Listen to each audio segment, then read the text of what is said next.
So let's get started. जो first chapter है it is parliament, it is not fundamental rights. ठीक है, वो मैं आपको बाद में पढ़ाऊँगा। फर्स्ट इज़ पार्लियामेंट जो कि पार्ट 5 में आता है कॉन्स्टिट्यूशन के। एंड इसका स्टार्ट होता है आर्टिकल 79 से लेके 122 तक हमारा पार्लियामेंट के बारे में बात करता है। जो फर्स्ट आर्टिकल है हमारा कॉन्स्टिट्यूशन का, फर्स्ट मींस पार्लियामेंट का जो फर्स्ट आर्टिकल है दैट इज़ आर्टिकल 79, जिसमें लिखा हुआ है कॉन्स्टिट्यूशन ऑफ पार्लियामेंट। ठीक है, कॉन्स्टिट्यूशन ऑफ पार्लियामेंट की बात करता है। जो पार्लियामेंट होता है इसमें कौन कौन आता है?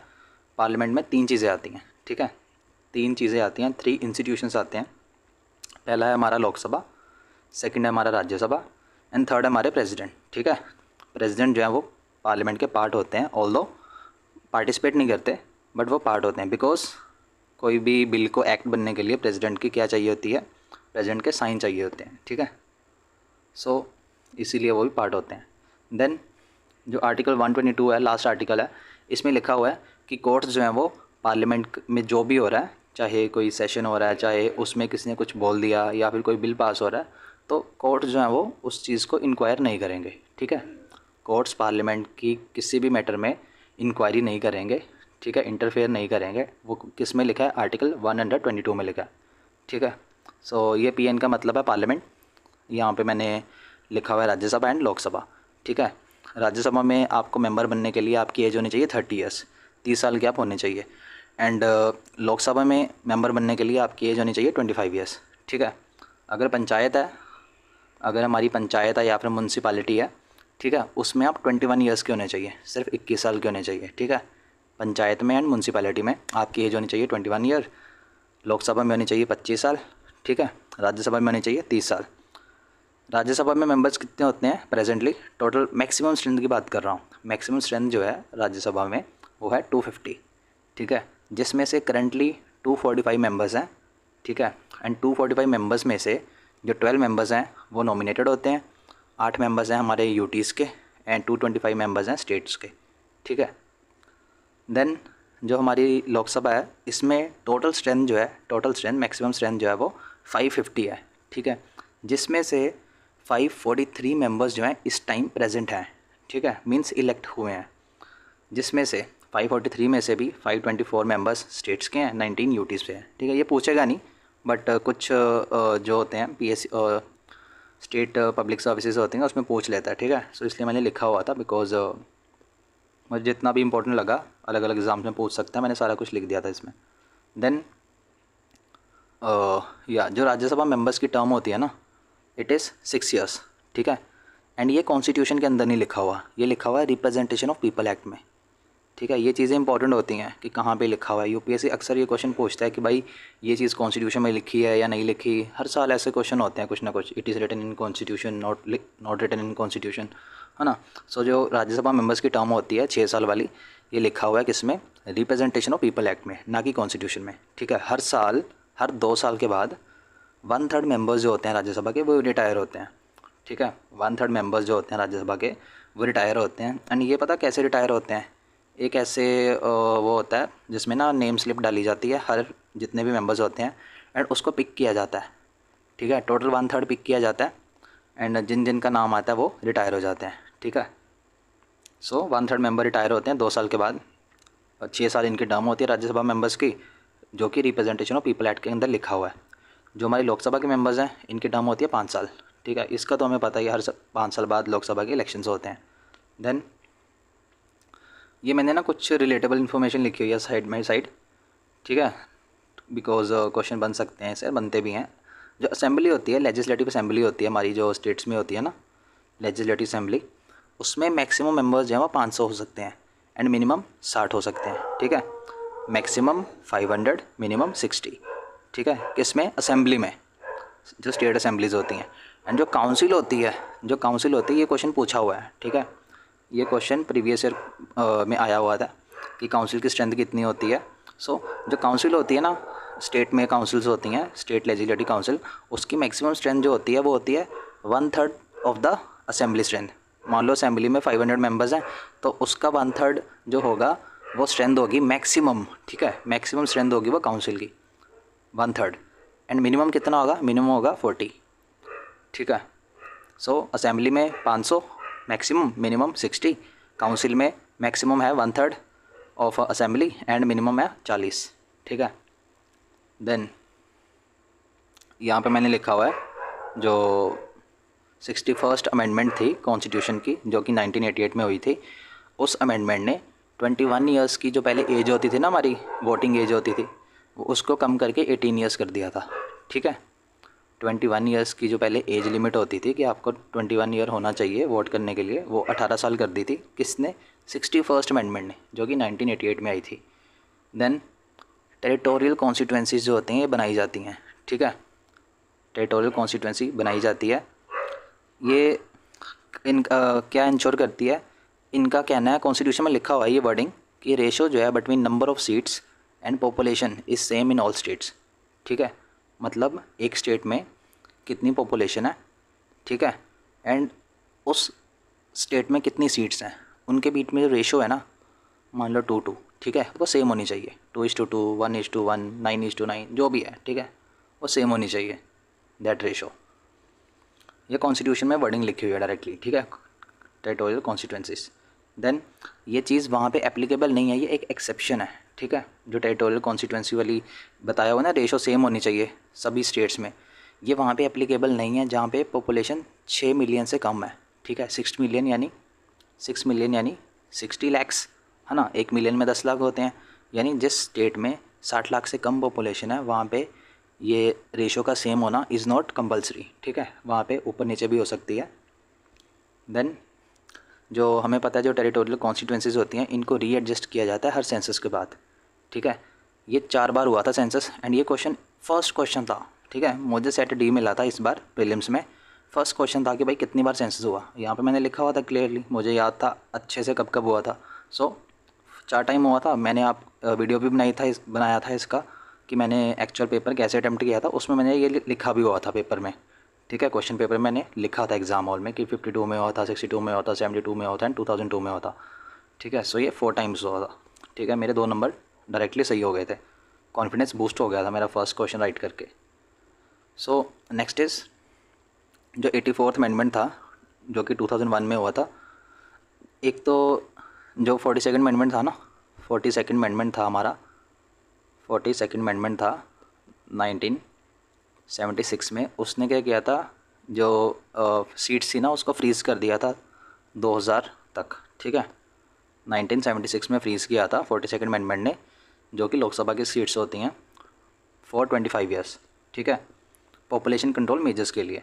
उसके बाद इस जो फ्रीज़ था ये इसको एक्सटेंड कर दिया था जो 84th अमेंडमेंट हुआ था 2001 में उसने, ठीक है, 2026 तक। देन जो 1991 वाला सेंसस था उसके बेस पे जो रैशनलाइजेशन है सीट्स की हुई है स्टेट्स के बीच में, ठीक है। जो राज्यसभा है हमारी, जो स्टेट्स हैं उसके बीच में जो रैशनलाइजेशन हुई है ना सीट्स की, वो 1991 वाले सेंसस के बेस पे हुई है, ठीक है। ये इसने कहा था, 84th अमेंडमेंट ने कहा था। बट उसके बाद 2003 में, ये 2001 में आया था ना, फिर 2003 में क्या हुआ कि 2001 में नया सेंसस आ गया था, है ना, हर 10 साल बाद होता है। सो 2001 में नया सेंसस बना था, इसीलिए गवर्नमेंट ने 2003 में 87th अमेंडमेंट के थ्रू ये कहा कि नहीं, 1991 वाले बेस पे नहीं, 2001 वाले बेस पे डिलिमिटेशन यानी कि रैशनलाइजेशन होगी, ठीक है। रैशनलाइजेशन होगी सीट्स की 2001 वाले सेंसस के बेस में। किसने कहा था? 87th अमेंडमेंट ने कहा था। देन 95th अमेंडमेंट हुई थी 2009 में। ये सब कुछ इंपॉर्टेंट है, मुझे पता डेटा है, भूल जाएगा आपको। सो एक बार वीडियो देखना, उसके बाद इसको स्किम कर लेना PDF को, ठीक है। सो 95th अमेंडमेंट ने 2009 में आई थी, जो उसने कहा था कि जो SC, ST and Anglo Indians की जो सीट्स होती हैं, जो रिजर्व सीट्स होती हैं ना लोकसभा में, उसको 2020 तक वो किया था, एक्सटेंड किया था, ठीक है। एंड 2019 में जो अमेंडमेंट हुआ था ना, 104th अमेंडमेंट, इसने सिर्फ एन SC एंड ST की जो रिजर्वेशन होती है, उसमें 1/3 रिजर्वेशन होती है ना पार्लियामेंट में, उसको 2030 तक एक्सटेंड कर दिया। जो एंग्लो इंडियन को पहले करते थे ना, 2 एंग्लो इंडियन होते थे पहले, ठीक है, 2 एंग्लो इंडियन होते थे जो कि प्रेसिडेंट द्वारा नॉमिनेटेड होते थे लोकसभा के अंदर। उस चीज़ को ख़त्म कर दिया किस अमेंडमेंट ने? 104th अमेंडमेंट ने, ठीक है। जो पहले एंग्लो इंडियन को रेकमेंड किया जाता था लोकसभा में, अब वो नहीं होते। किस अमेंडमेंट ने ये चीज़ को ख़त्म कर दिया? ये जब से कॉन्स्टिट्यूशन बना था तब से 2 एंग्लो इंडियन हर साल जब भी इलेक्शन होते थे नॉमिनेट होते थे, ठीक है, by president in Lok Sabha. But 104th amendment ने ये चीज़ को ख़त्म कर दिया, ठीक है। ये याद रखना, इसका क्वेश्चन कभी भी पूछ सकता है, बिकॉज अभी तक किसी क्वेश्चन एग्ज़ाम में पूछा नहीं गया, ठीक है।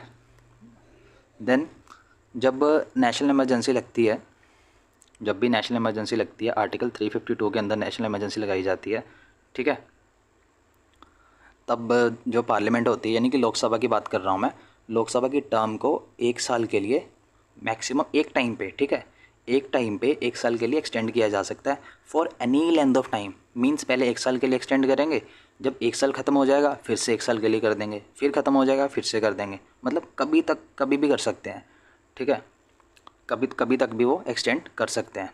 बट जब नेशनल इमरजेंसी ख़त्म हो जाएगा, ठीक है, तब लोकसभा की जो लोकसभा एक्सटेंड की गई होगी ना, उसकी मैक्सिमम लाइफ सिर्फ 6 महीने रहेगी, ठीक है, सिर्फ 6 महीने तक वो लोकसभा रहेगी।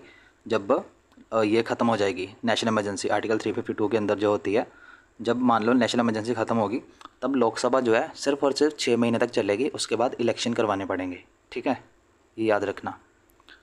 देन क्वालिफिकेशन क्या होती है कि आप मेंबर बन सकते हो इसके पार्लियामेंट के। एक तो आप सिटीज़न होने चाहिए इंडिया के, सिर्फ सिटीज़न वर्ड लिखा है कॉन्स्टिट्यूशन में कि आप सिटीज़न होने चाहिए, ये नहीं लिखा कि बाय बर्थ होने चाहिए, नेचुरलाइजेशन होने चाहिए, कुछ भी नहीं लिखा। सो अगर आपको क्वेश्चन पूछता है यूपीएससी कि to be member of parliament you have to be citizen of India and आपका बर्थ इंडिया में हुआ होना चाहिए, सो वो स्टेटमेंट गलत होगा, बिकॉज कॉन्स्टिट्यूशन में सिर्फ ये लिखा है कि आप सिटीज़न होने चाहिए इंडिया के, ठीक है, वो चाहे बाय बर्थ हो, चाहे नेचुरलाइजेशन हो, चाहे रजिस्ट्रेशन के थ्रू हो, so that doesn't matter. And आप ओथ लोगे, ठीक है, आप ओथ लोगे मेंबर ऑफ पार्लियामेंट बनने के लिए। एक तो इलेक्शन कमीशन जब आप एज अ वो बनते हो, कैंडिडेट बनते हो, तब जो इलेक्शन ऑफिसर होता है उसके सामने लेनी होती है जब आप नॉमिनेशन फाइल करते हो, एंड दूसरी ओथ लेनी होती है जब आप पार्लियामेंट में आते हो, ठीक है, स्पीकर आपकी ओथ को एडमिनिस्टर करते हैं। देन मैंने एज बता ही दिया, लोकसभा में 25, राज्यसभा में 30। 2003 में क्या हुआ था कि अगर to be MP from Rajya Sabha need to be, पहले ऐसी प्रोविज़न होती थी कि ठीक है कि आप राज्यसभा जो है we all know it is council of states, है ना, स्टेट्स की काउंसिल होती है। तो पहले ऐसा होता था कॉन्स्टिट्यूशन में कि अगर आप राज्यसभा के मेंबर बनना चाहते हो किसी स्टेट से, ठीक है, तो आपको उस स्टेट का वोटर होना पड़ेगा, ठीक है, वोटर होना पड़ेगा मतलब कि रेजिडेंट होना पड़ेगा स्टेट का। सो 2003 में इस चीज़ को हटा दिया गया था, ठीक है, 2003 में इस चीज़ को हटा दिया गया था। बोला गया था कि अगर आप राज्यसभा के मेंबर बनते हो तो ज़रूरी नहीं है कि आप उस स्टेट के मेंबर भी हो, मतलब वोटर भी हो उस स्टेट के, वहाँ पे आप रहो चाहे ना रहो, you can B member of parliament in Rajya Sabha from that state, ठीक है। किसने कब हटा था? ये 2003 में हटा था। इसकी एग्जांपल है या राघव चड्ढा, ठीक है, राघव HAV, राघव चड्ढा जो है, ठीक है, he lives in Delhi I think, है ना, दिल्ली में रहते हैं, ठीक है, but he is Rajya Sabha member from Punjab, ठीक है, वो राज्यसभा मेंबर हैं फ्रॉम पंजाब, पंजाब से हैं, ठीक है। सो वो वाली कंडीशन ख़त्म हो गई थी, इसीलिए he can be member in Rajya Sabha from Punjab despite being voter इन दिल्ली, ठीक है, ये याद रखना। देन डिस्क्वालिफिकेशन क्या होती है, किस बेस पे आप मेंबर एज अ डिस्क्वालीफाई हो सकते हो? अंडर कॉन्स्टिट्यूशन, कॉन्स्टिट्यूशन के अंदर जो लिखा हुआ है, ठीक है, जो क्लियरली मेंशन है, ये चीज़ मैंने बेयर एक्ट से उठाई है, ठीक है। जब मैं अपने नोट्स बना रहा था तो मैंने लक्ष्मीकांत को तो रखा ही था अपने सामने, तब मैंने बेयर एक्ट को जो है, जो कि डायरेक्ट लैंग्वेज है, लॉ लैंग्वेज है, जो उसको ओपन करके उससे भी उठाया था कि क्या लिखा हुआ क्या नहीं लिखा हुआ। बिकॉज लक्ष्मीकांत में ना सिर्फ इन्फॉर्मेशन दी हुई है ऐसे ऐसे ऐसे ऐसे करके कि ये क्वालिफिकेशन होनी चाहिए, डिस्क्वालिफिकेशन होनी चाहिए, वहाँ पे लिखा नहीं है ये चीज़ कि भाई ये चीज़ कॉन्स्टिट्यूशन में लिखी है या नहीं लिखी। बट वी ऑल नो कि यूपीएससी क्वेश्चन पूछता है ऐसा कि भाई ये चीज़ कॉन्स्टिट्यूशन में है, लिखी है या नहीं लिखी है। So that's why I have to refer bare act also, ठीक है। सो कॉन्स्टिट्यूशन के अंदर लिखा हुआ है डिस्क्वालिफिकेशन को लेके कि अगर आप ऑफिस ऑफ प्रॉफिट होल्ड करते हो तो आप डिस्क्वालीफाई हो जाओगे as a member of parliament, ठीक है। कॉन्स्टिट्यूशन में कहीं भी ऑफिस ऑफ प्रॉफिट को डिफ़ाइन नहीं किया गया, ये भी याद रखना, कहीं भी डिफ़ाइन नहीं किया गया कि ये होता क्या है। बस ये लिखा है कि अगर आप ऑफिस ऑफ प्रॉफिट को होल्ड करोगे then you are disqualified. Then और क्या लिखा हुआ कॉन्स्टिट्यूशन में कि अगर आप अनसाउंड माइंड के हो जाते हो एंड कोर्ट के द्वारा डिक्लेयर कर दिए जाते हो, ठीक है, तो भी आप डिस्क्वालीफाई हो जाओगे। अगर स्टेटमेंट बनाता है यूपीएससी कि if you are of unsound mind then you can be disqualified from parliament as a being a member of parliament, ठीक है। सो वो स्टेटमेंट गलत होगा। वाई? बिकॉज बेयर एक्ट में ये भी लिखा हुआ है कि वो कोर्ट के द्वारा डिक्लेयर्ड होना चाहिए, ठीक है। मेयर एलिगेशन, बिकॉज ऐसा होता रहता है कि कई बार ना एलिगेशन लगा देते हैं आपके ऊपर कि आप अनसाउंड माइंड के हो, ठीक है। सो दैट इज़ नॉट मतलब ग्राउंड नहीं है कि आपको as a member of parliament disqualify कर दिया जाए। वो कोर्ट के द्वारा भी डिक्लेयर किया जाना चाहिए। जब तक कोर्ट नहीं बोलती तब तक आप एज अ मेंबर रहोगे पार्लियामेंट के, ठीक है। नेक्स्ट इज़ अगर आप अनडिस्चार्ज इंसॉल्वेंट हो, ठीक है। अनडिस्चार्ज इंसॉल्वेंट हो मतलब कि आपके ऊपर लाइबिलिटीज़ हैं जो आपने पे नहीं की, ठीक है, एंड आप उस चीज़ के गिल्टी भी थे, सो तो भी आप डिस्क्वालीफाई हो जाओगे। एंड अगर आप इंडिया के सिटीज़न नहीं हो जैसा बताया तो भी आप हो ही जाओगे। देन अगर आपने किसी फॉरेन स्टेट के साथ एलिजियंस शो की है, मींस उसके साथ मिलके इंडिया के अगेंस्ट कुछ किया है, ठीक है, सो तो भी आप डिस्क्वालीफाई हो जाओगे as a member of parliament. So ये कॉन्स्टिट्यूशन के अंदर मेंशन थी, ठीक है, ये याद रखना। कॉन्स्टिट्यूशन के अंदर सिर्फ 4 मेंशन है, ठीक है। देन है रिप्रेजेंटेशन ऑफ पीपल एक्ट 1951। उसके अंदर क्या लिखा हुआ है with regards to disqualification of member of parliament? उसके अंदर लिखा हुआ है कि अगर आप डायरेक्टर बनते हो किसी कंपनी के, ठीक है, जिसमें government of India at least 25% share hold कर रही है, तो आप डिस्क्वालीफाई हो जाओगे, ठीक है। अगर आप डायरेक्टर बनते हो किसी कंपनी के जिसमें सेंट्रल गवर्नमेंट का 25% शेयर है, तो आप डिस्क्वालीफाइड हो जाओगे। ये लिखा हुआ है रिप्रेजेंटेशन ऑफ पीपल एक्ट में, ठीक है। देन डिस्क्वालिफिकेशन को डिसाइड कौन करता है? प्रेसिडेंट, ठीक है। जो प्रेसिडेंट होते हैं उनका डिसीजन फाइनल होता है अगर आप डिस्क्वालीफाइड हो रहे हो, ठीक है। एंड प्रेसिडेंट इस केस में कंसल्ट करते हैं with election commission of India. ये किस केस में है? ये सिर्फ इन केसेस में है, ठीक है। जो यहाँ पे केसेस मैंने बताया ना ऊपर, सिर्फ इन केसेस में है।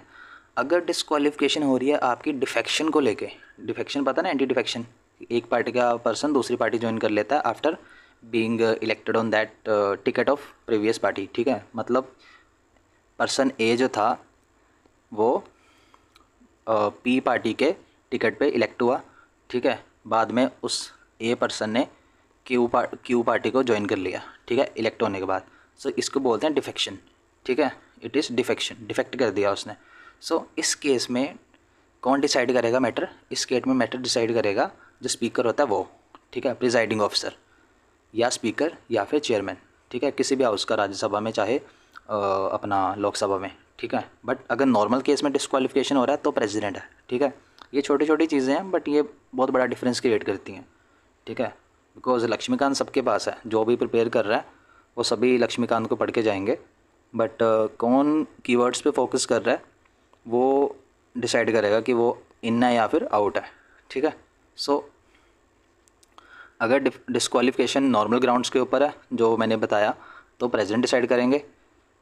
अगर डिफेक्शन के बेस पे है तो हमारा प्रिजाइडिंग ऑफिसर जो होता है स्पीकर या फिर चेयरमैन वो डिसाइड करेगा। एंड सुप्रीम कोर्ट ने कहा था कि होलन केस में कि जो प्रिजाइडिंग ऑफिसर का डिसीज़न होता है ना डिफेक्शन के केस में, वो जुडिशियल रिव्यू के लिए ओपन है, ठीक है। बिकॉज जो प्रिजाइडिंग ऑफिसर होता है, सुप्रीम कोर्ट ने कहा था इस जजमेंट में कि जो प्रिजाइडिंग ऑफिसर होता है वो रूलिंग पार्टी जो होती है उसका वो होता है, मेंबर होता है ना।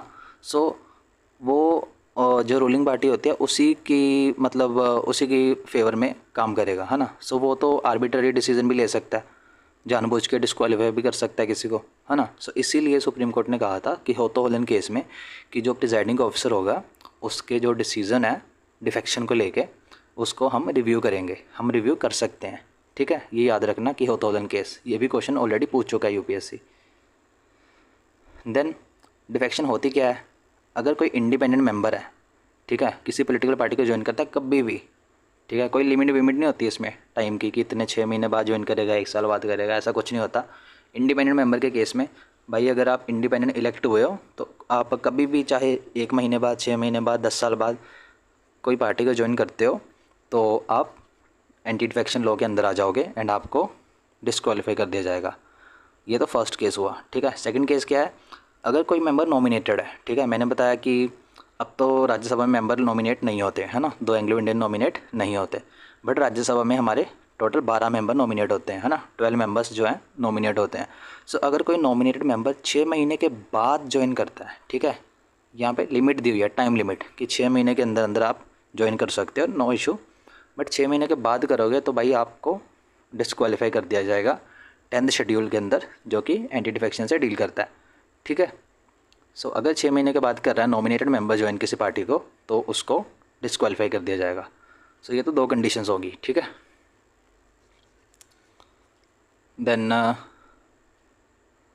या सो एंटी डिफेक्शन में एक अमेंडमेंट हुआ था 2003 में आई थिंक, ठीक है, जो 10th शेड्यूल था हमारा एंटी डिफेक्शन लॉ है उसमें 2003 में, उसमें क्या कहा गया था, अगर एक पार्टी है, पार्टी ए है, ठीक है, and this is party B, अगर पार्टी ए के जितने इलेक्टेड पर्सन है ना, जितने बंदे इलेक्टेड हैं किसी हाउस में, चाहे लोकसभा है, राज्यसभा है, या फिर हमारा स्टेट लेजिस्लेटिव असेंबली है, या फिर काउंसिल है ना, अगर उस पार्टी के इलेक्टेड पर्सन, जितने भी इलेक्टेड पर्सन है किसी भी हाउस में, अगर उनमें से 2/3 मेंबर, ठीक है, 2/3 मेंबर किसी पार्टी को ज्वाइन करते हैं तो वो डिफेक्शन नहीं होगा, ठीक है, वो डिफेक्शन नहीं होगा।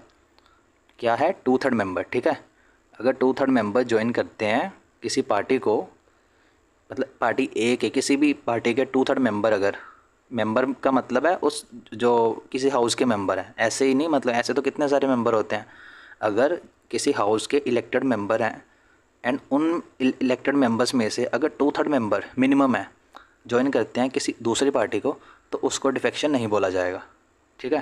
पहले ये लिमिट 1/3 होती थी, ठीक है, 2003 में इसको चेंज करके 2/3 कर दिया, सिंपल।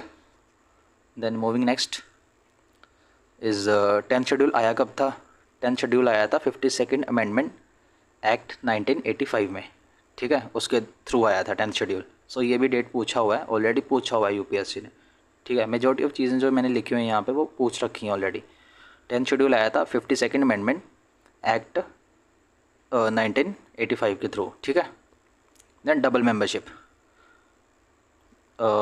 जो ये फर्स्ट आप देख रहे हो ना, this first page, you won't believe, ये जो फर्स्ट पेज है ना, इसमें से मेरे पॉलिटी के इस साल प्रीलिम्स में 3 क्वेश्चन सही हुए थे, ठीक है। एंड मैं इतना खुश था कि मतलब जब आप पेपर ओपन करते हो एंड पहले पेपर पे ही ऐसे क्वेश्चंस होते हैं, 3 क्वेश्चंस होते हैं जो आपके जाते ही सही हो जाएं, तो इतना कॉन्फिडेंस बूस्ट मिलता है कि यू फील कि मतलब हो जाएगा मेरा क्लियर, ठीक है।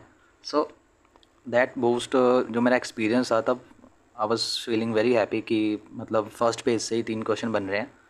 So next is double membership, ठीक है, इसमें से डायरेक्टली पूछा था यूपीएससी ने, क्वेश्चन बना था डायरेक्टली 2000 इसी साल के प्रीलिम्स में, कि इसमें बोल रहा है अगर elected member is elected to both houses, ठीक है, मान लो लोकसभा एंड राज्यसभा में दोनों में इलेक्ट हो गया एक पर्सन, ठीक है, तो उसको 10 दिन के अंदर अंदर, ये भी लिखा, ये डायरेक्ट स्टेटमेंट थी, 10 दिन के अंदर अंदर बताना पड़ेगा कि वो किसको चूज़ करेगा, कि भाई वो लोकसभा में जाएगा या फिर राज्यसभा में जाएगा। अगर वो नहीं बताता 10 दिन के अंदर अंदर, तो उसकी राज्यसभा वाली सीट खाली हो जाएगी, ठीक है, राज्यसभा वाली सीट वेकेंट हो जाएगी। अगर दोनों हाउसेज में इलेक्ट हो जाता है, 10 दिन के अंदर नहीं बताता, तो राज्यसभा की सीट खाली हो जाएगी। देन अगर कोई पर्सन, ठीक है, एक ही हाउस में, मान लो लोकसभा है, ठीक है, लोकसभा की सीट कोई मान लो, कुछ भी मान लो यार, सीट ए है एंड सीट बी है, ठीक है, 2 सिटीज़ हैं, ठीक है, 2 कॉन्स्टिट्यूंसीज हैं ए एंड बी। अगर कोई पर्सन दोनों पे इलेक्ट हो जाता है, ठीक है, दोनों में इलेक्ट हो गया, ठीक है, तो उसको एक चूज़ करना पड़ेगा कि भाई मैं ये चूज़ करता हूँ या फिर ये करता हूँ, अदरवाइज़ दोनों खाली हो जाएंगी, दोनों वेकेंट हो जाएंगी, ठीक है। अगर वो नहीं बताता कि भाई मैं किसको चूज़ कर रहा हूँ, इसकी एग्ज़ाम्पल है रिसेंटली जो लीडर ऑफ अपोजिशन है Rahul Gandhi, he was elected from this Wayanad, ठीक है, एंड और कहाँ से थे, रायबरेली, ठीक है, रायबरेली, ठीक है, दोनों से वो इलेक्ट हो गए थे, ठीक है। एंड इलेक्शन कमीशन ने उनको क्या बोलते हैं, आई थिंक नोटिस दिया था, बिकॉज कि आप चूज़ करो कि कहाँ पे रहोगे, यहाँ पे या फिर यहाँ पे, अदरवाइज़ आपकी दोनों सीट्स जो हैं वो खाली हो जाएंगी। So he has to choose Raebareli, ठीक है, उन्होंने रायबरेली चूज़ किया। सो एक एग्ज़ाम्पल है, ठीक है, कि आपको चूज़ करना पड़ता है, एक टाइम लिमिट होती है। देन अगर एक मेंबर का हाउस दूसरे हाउस में इलेक्ट हो जाता है तो उसकी जो फर्स्ट हाउस की सीट है वो खाली हो जाती है। ये नेचुरल है ना। अगर आप ए हाउस के मेंबर हो, ठीक है, ऑलरेडी मेंबर हो, आप राज्यसभा में फॉर एग्जांपल राज्यसभा के मेंबर हो, ठीक है, एंड लोकसभा की सीट पे कॉन्टेस्ट कर रहे हो एंड लोकसभा की सीट आप जीत जाते हो, तो ऑब्वियस है ना कि आपकी राज्यसभा वाली सीट खाली हो जाएगी। बिकॉज अगर आपको ये सीट पसंद होती तो आप इसके लिए कॉन्टेस्ट ही ना करते, है ना। सो इसका ये सीन है।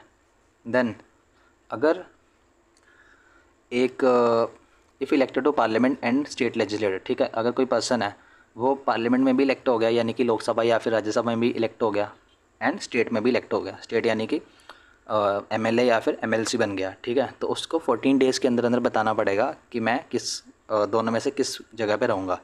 अदरवाइज़ उसकी पार्लियामेंट वाली सीट खाली हो जाएगी, ठीक है, पार्लियामेंट वाली सीट खाली हो जाएगी। देन एब्सेंस, अगर कोई मेंबर 60 दिन तक 60 डेज़ तक बिना परमिशन के, किसकी परमिशन के, जो प्रिजाइडिंग ऑफिसर होता है उसकी, बिना परमिशन के 60 डेज़ तक एब्सेंट रहता है तो उसको, उस मेंबर को क्या कर दिया जाएगा, डिस्क्वालीफाई कर दिया जाएगा, ठीक है, उस मेंबर को डिस्क्वालीफाई कर दिया जाएगा। देन अगर डिस्क्वालीफाइड मेंबर जो है पार्लियामेंट में इलेक्ट हो जाता है, ठीक है, मतलब कोई भी डिस्क्वालीफाइड पर्सन था वो इलेक्ट हो गया पार्लियामेंट में, तो कॉन्स्टिट्यूशन के अंदर ऐसा कुछ भी नहीं लिखा कि उसका प्रोसीजर क्या होगा, उससे कैसे डील किया जाएगा, ठीक है। मान लो कोई ऐसा पर्सन है जो कि इंडिया का सिटीज़न नहीं है बट वो उसने कॉन्टेस्ट किया एंड ही गॉट इलेक्टेड, ठीक है, वो लोकसभा का मेंबर इलेक्ट हो गया एंड इस सिचुएशन से डील करने के लिए ना हमारे कॉन्स्टिट्यूशन में कुछ भी नहीं लिखा। बिकॉज 19 तब 46 का टाइम था, तब थोड़ी हमें ये पता था कि ऐसा कुछ हो सकता है कि भाई कोई डिस्क्वालिफाइड पर्सन इलेक्ट हो सकता है, तब नहीं पता था ना। सो इसकी अमेंडमेंट की ज़रूरत है, ठीक है। Then representation of people act जो है ये एनेबल करता है हाई कोर्ट को to declare it as void election, ठीक है। अगर कोई डिस्क्वालीफाइड पर्सन, जैसा मैंने बताया कि सिटीज़न नहीं है कोई या फिर अनसाउंड माइंड का है ना, कुछ भी है, सिंपली वो डिस्क्वालीफाइड है, ठीक है। सो अगर वो इलेक्ट हो जाता है पार्लियामेंट के अंदर तो जो हमारा रिप्रेजेंटेशन ऑफ पीपल एक्ट है वो हाई कोर्ट को एम्पावर करता है, ना कि सुप्रीम कोर्ट को, ठीक है। ऑप्शन दे देगा आपको सुप्रीम कोर्ट, सुनने से लगेगा आपको कि भाई पार्लियामेंट है तो सुप्रीम कोर्ट होना चाहिए, ठीक है, बट सुप्रीम कोर्ट नहीं है, वो हाई कोर्ट है, ठीक है। So representation of people act enable करता है हाई कोर्ट को कि वो इस इलेक्शन को वॉइड डिक्लेयर कर दे, ठीक है। देन आपको पता होगा ना हाई कोर्ट जो है, जो अपने हाई कोर्ट है, ये जो एमपी एमएलए के इलेक्शंस होते हैं उनसे डील करते हैं, ठीक है। एंड जो सुप्रीम कोर्ट है ये डील करता है, सुप्रीम कोर्ट अपना प्रेसिडेंट वाइस प्रेसिडेंट के इलेक्शन के साथ, ठीक है। Then no provision of pension in constitution, जो हमारे जो एमपीज़ होते हैं इनको पेंशन मिलती है ना, अलग अलग तरह की पेंशन्स मिलती हैं जब ये रिटायर हो जाते हैं, है ना, या फिर हाउस के मेंबर नहीं रहते, बट पेंशन की जो प्रोविजंस हैं कॉन्स्टिट्यूशन में नहीं लिखी हुई, ठीक है, ये एक्ट के थ्रू दी जाती हैं। Then speaker, deputy speaker and deputy chairman जो है इनकी सैलरी होती है एज एन एमपी, ठीक है, एज एन एमपी ये अपनी सैलरी लेते हैं। बट जो हमारे चेयरमैन होते हैं, ठीक है, चेयरमैन होते हैं वो एज अ वाइस प्रेसिडेंट भी होते हैं ना, वो वीपी भी होते हैं, अपने चेयरमैन ही राज्यसभा के वाइस प्रेसिडेंट होते हैं। सो वो जो सैलरी ड्रॉ करते हैं वो चेयरमैन की सैलरी ड्रॉ करते हैं, ठीक है, उनकी सैलरी एज एन एमपी नहीं होती, उनकी सैलरी एज अ चेयरमैन होती है, ठीक है। अगर आपको पूछे ना वाइस प्रेसिडेंट जो है इनकी सैलरी एज अ चेयरमैन होती है तो वो स्टेटमेंट सही होगा, वाइस प्रेसिडेंट की अलग से सैलरी नहीं होती, उसकी सैलरी जो होती है वो चेयरमैन की सैलरी होती है राज्यसभा की, ठीक है। देन स्पीकर जो है, स्पीकर को 14 डेज़ का नोटिस देना पड़ता है टू रिमूव हिम, ठीक है। मान लो स्पीकर को आप रिमूव करना चाहते हो तो आपको 14 डेज़ का नोटिस देना पड़ेगा स्पीकर को कि भाई हम आपको रिमूव करना चाहते हैं, ठीक है। एंड स्पीकर को रिमूव करने के लिए स्पेशल मेजोरिटी चाहिए होती है। स्पेशल मेजोरिटी माने कि 2/3 majority of member president voting, ठीक है, and majority of members of all the house, majority of member of total membership of that house, ठीक है, जितनी भी टोटल मेंबरशिप है उस हाउस की उसकी टोटल मेजोरिटी, ठीक है, and 2/3 majority of members present and voting speaker को रिमूव करने के लिए, ठीक है।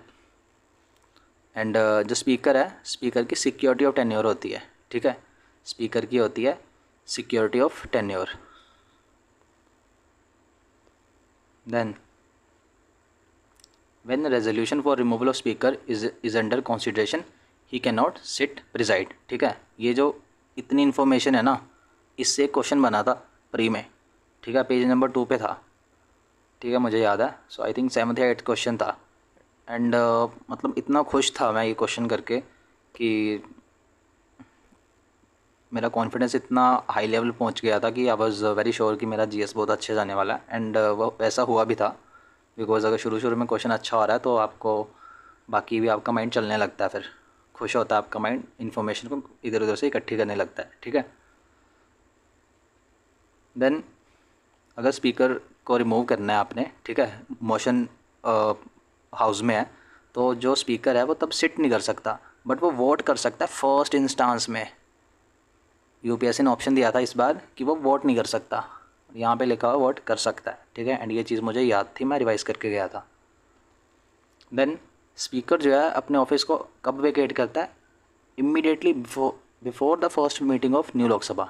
ठीक है, मतलब अगर आपको बोलेगा ना लोकसभा डिज़ोल्व हो गई है, ठीक है, तो स्पीकर भी रिज़ाइन कर देगा। तब स्पीकर रिज़ाइन नहीं करेगा, स्पीकर रिज़ाइन तब करेगा immediately before the first meeting of new Lok Sabha. ठीक है, तब नहीं करेगा जब फर्स्ट मीटिंग होने वाली होगी, उससे थोड़ा टाइम पहले करेगा। Then motion of removal of speaker,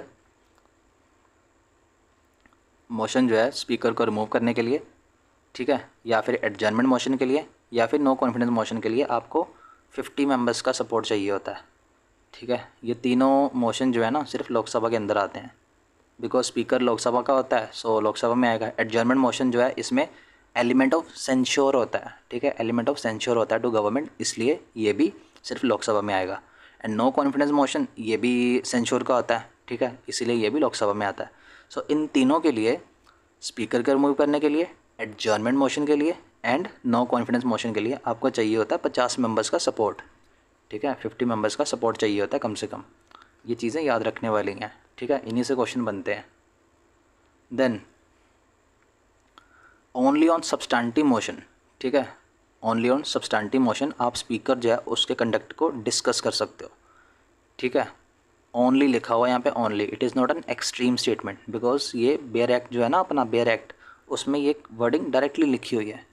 ठीक है, सिर्फ और सिर्फ सब्सटैंटिव मोशन के बेस पे आप जो स्पीकर का कंडक्ट है उसको डिस्कस कर सकते हो।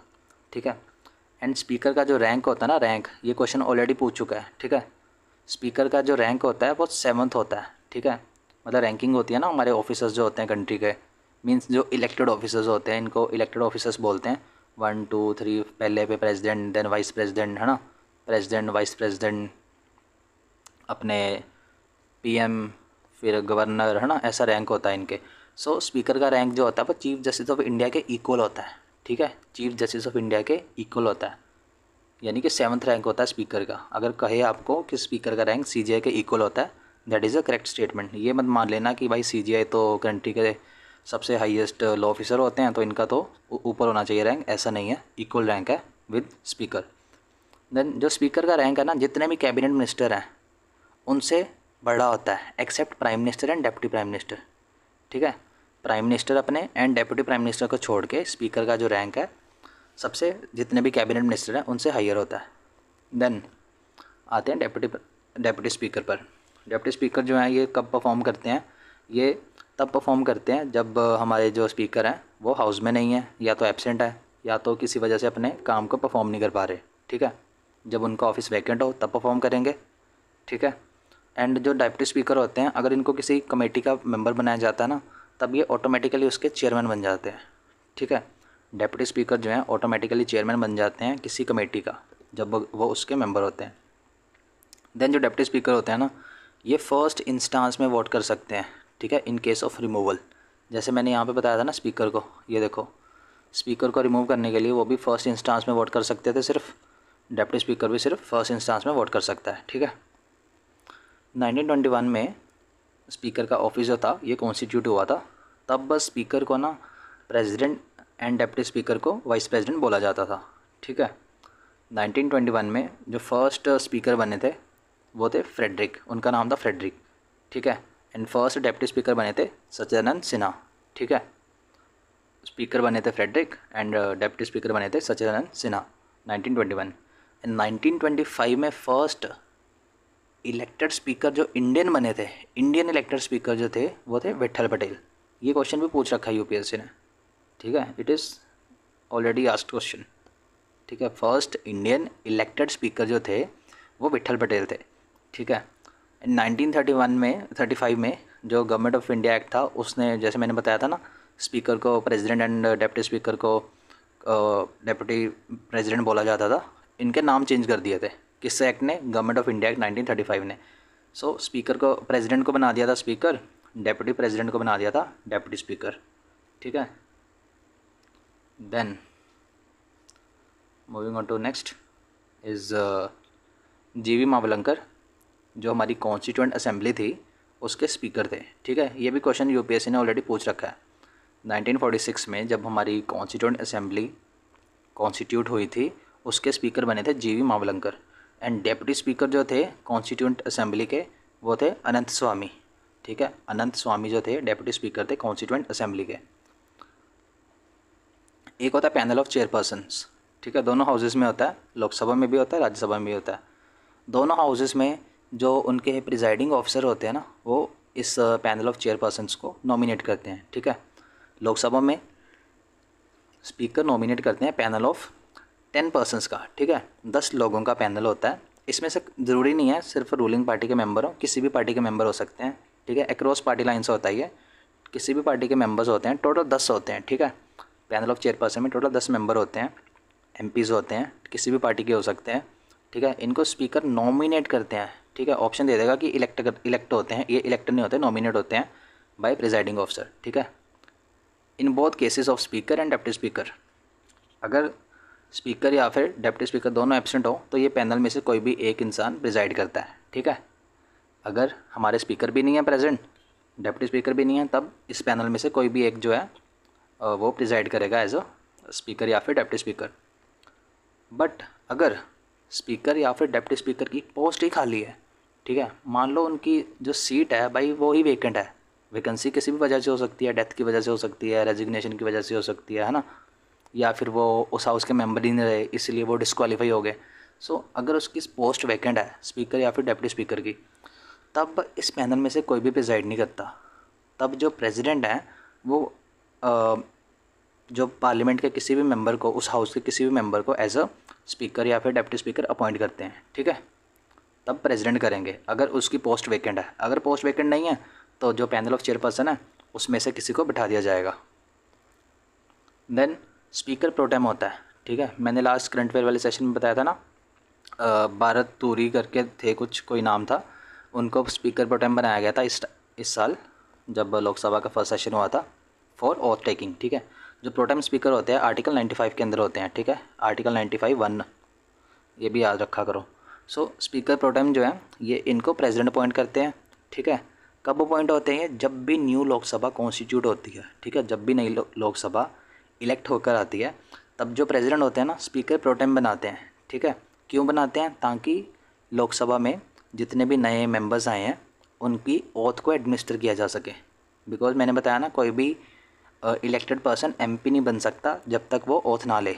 बिकॉज ओथ लेना क्वालिफिकेशन है, हमने पढ़ा था ना ऊपर कॉन्स्टिट्यूशन के अंदर लिखा हुआ, जब तक कोई ओथ नहीं लेगा तब तक वो एमपी नहीं बन सकता, वो उसकी क्वालिफिकेशन है।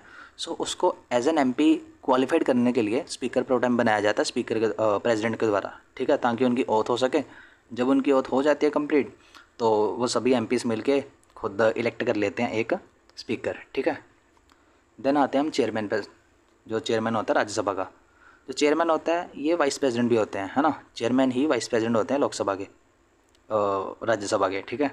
वाइस प्रेसिडेंट तो कंट्री के होते हैं, जो राज्यसभा के चेयरमैन होते हैं वो एक्स ऑफिशियो वाइस प्रेसिडेंट जो है वो एक्स ऑफिशियो चेयरमैन होते हैं, ठीक है। अगर कोई इंसान वाइस प्रेसिडेंट है तो वो चेयरपर्सन भी है राज्यसभा का चेयरमैन भी है वो, ठीक है। सो चेयरमैन जो है ये किसी भी हाउस का मेंबर नहीं होता, वी ऑल नो, है ना। जो चेयरमैन है राज्यसभा का, he is not member of either house, ना लोकसभा का मेंबर है ना ही राज्यसभा का मेंबर है। But because he is vice president, वो वाइस प्रेसिडेंट है इसलिए वो चेयरपर्सन होते हैं, चेयरमैन होते हैं राज्यसभा के, ठीक है। बिकॉज जो वाइस प्रेसिडेंट का काम होता है, इसका काम क्या होता है वाइस प्रेसिडेंट का, जब प्रेसिडेंट अपने फंक्शन को नहीं कर पा रहे ना, तब ये काम करेंगे। इसलिए मोस्ट ऑफ द केसेस में क्या होता है, प्रेसिडेंट अपना काम कर पाते हैं, है ना। इसलिए हमने जो हमारा वाइस प्रेसिडेंट का ऑफिस है उसको साथ में रखा है चेयरमैन के ऑफिस के, राज्यसभा के, ताकि वो उनकी ड्यूटीज़ परफॉर्म करते रहें। एंड जो चेयरमैन होते हैं ये कास्टिंग वोट करते हैं, सिर्फ कास्टिंग वोट करते हैं, फर्स्ट इंस्टेंस में ये वोट नहीं करते, बिकॉज ये मेंबर नहीं है, ठीक है। ये मेंबर नहीं है इसलिए ये फर्स्ट इंस्टेंस में वोट नहीं कर सकते। आपको ऑप्शन दे देगा यूपीएससी की जो चेयरमैन है राज्यसभा का, जब उनको रिमूव किया जाता है तब ये फर्स्ट इंस्टेंस में वोट करते हैं, ठीक है, तब स्टेटमेंट करेक्ट होगी। बट अगर बोलता है नॉर्मल सर्कमस्टांसिस में वो फर्स्ट इंस्टेंस में वोट करते हैं तो वो स्टेटमेंट गलत है, बिकॉज वो मेंबर नहीं है हाउस के। ये कास्टिंग वोट करते हैं, मतलब कि जब टाई हो जाएगा तब वोट करेंगे।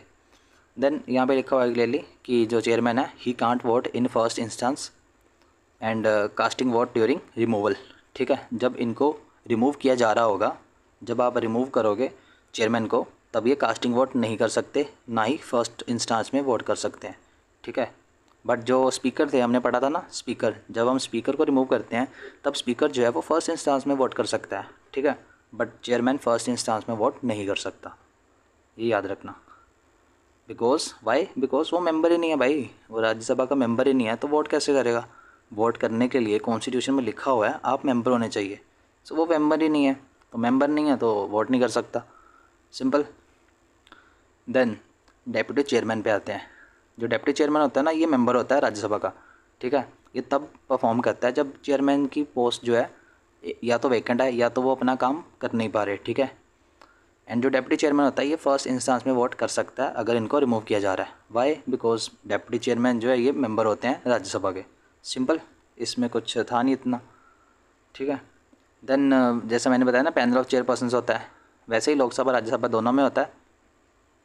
अगर पैनल प्रेजेंट नहीं है, ठीक है, अगर पैनल ही प्रेजेंट नहीं है, जो 10 लोगों का पैनल रेकमेंड किया जाता है प्रिजाइडिंग ऑफिसर के द्वारा, अगर पैनल ही प्रेजेंट नहीं है तब क्या होगा, जो हाउस होगा ना, या तो लोकसभा या फिर राज्यसभा, वो सेलेक्ट करेगा अपने किसी मेंबर को प्रिजाइड करने के लिए, ठीक है।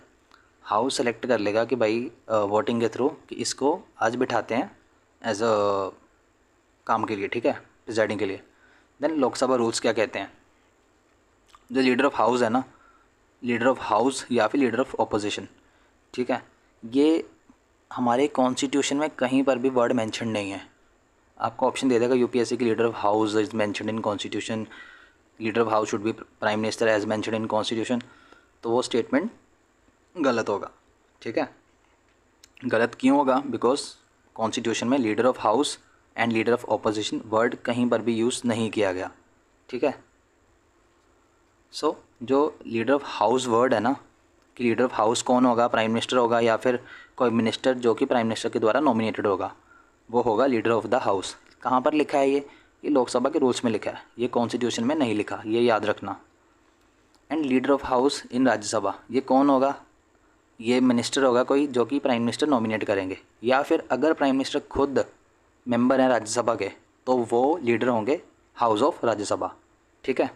एग्जाम्पल है जब मनमोहन सिंह थे प्रीवियस प्राइम मिनिस्टर, ठीक है, वो राज्यसभा से थे, ठीक है, वो राज्यसभा से थे, राज्यसभा के मेंबर थे, सो इसलिए वो लीडर थे, लीडर ऑफ द हाउस थे राज्यसभा के, ठीक है।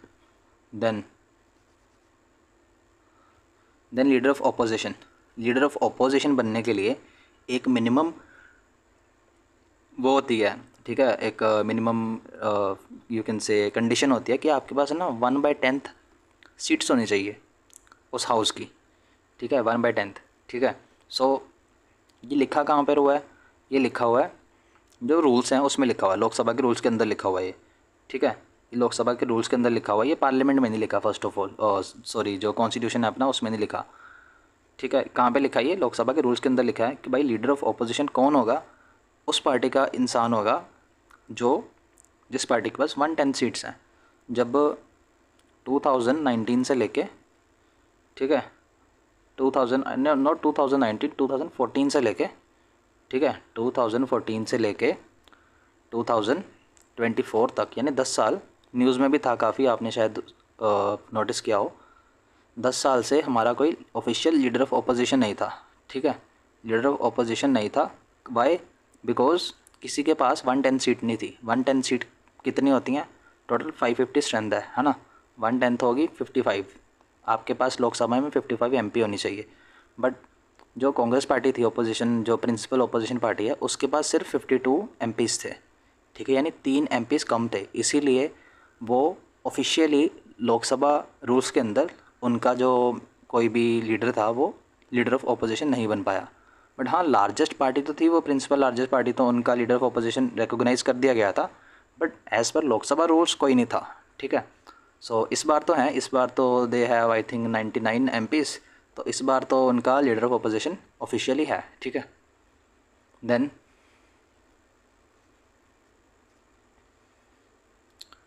देन है अपना जो leader official leader was recognise, या 1969 में क्या हुआ था, लीडर ऑफ ओपोजिशन को रिकॉग्नाइज़ किया था, ठीक है। Officially first time official recognition मिली थी कि भाई लीडर ऑफ ओपोजिशन नाम का भी कुछ होता है, ठीक है। ये कब कहा गया था? 1969 में। एंड 1977 में क्या हुआ था, जो लीडर ऑफ ओपोजिशन है इसको स्टैच्यूटरी रिकॉग्निशन मिली थी। स्टैच्यूटरी रिकॉग्निशन मिली थी, कब मिली थी? 1977 में। And first time officially recognise कब किया गया था? फर्स्ट टाइम रिकॉग्नाइज़ किया गया था 1969 में। रिकॉग्निशन मिली थी 1977 में, ठीक है। एंड जो लीडर ऑफ ओपोजिशन होता है ना, इसका रैंक इक्वल होता है कैबिनेट मिनिस्टर के, ठीक है। जो भी कैबिनेट मिनिस्टर को फैसिलिटीज़ मिलती हैं वो सारी फैसिलिटीज़ लीडर ऑफ ओपोजिशन को मिलती हैं, ठीक है, ये भी याद रखना। Then moving next is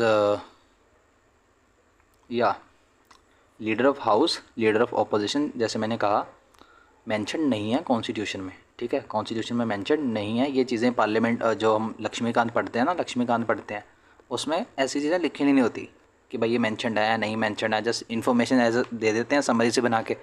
so बच्चे वही पढ़ के जाते हैं एंड क्वेश्चन गलत हो जाते हैं। बट यूपीएससी क्या पूछता है कि भाई मेंशनड है नहीं मेंशनड है, कहाँ पर मेंशनड है। सो वो अगर आप बेयर एक्ट पढ़ोगे तो आपको पता चलेगा, ठीक है।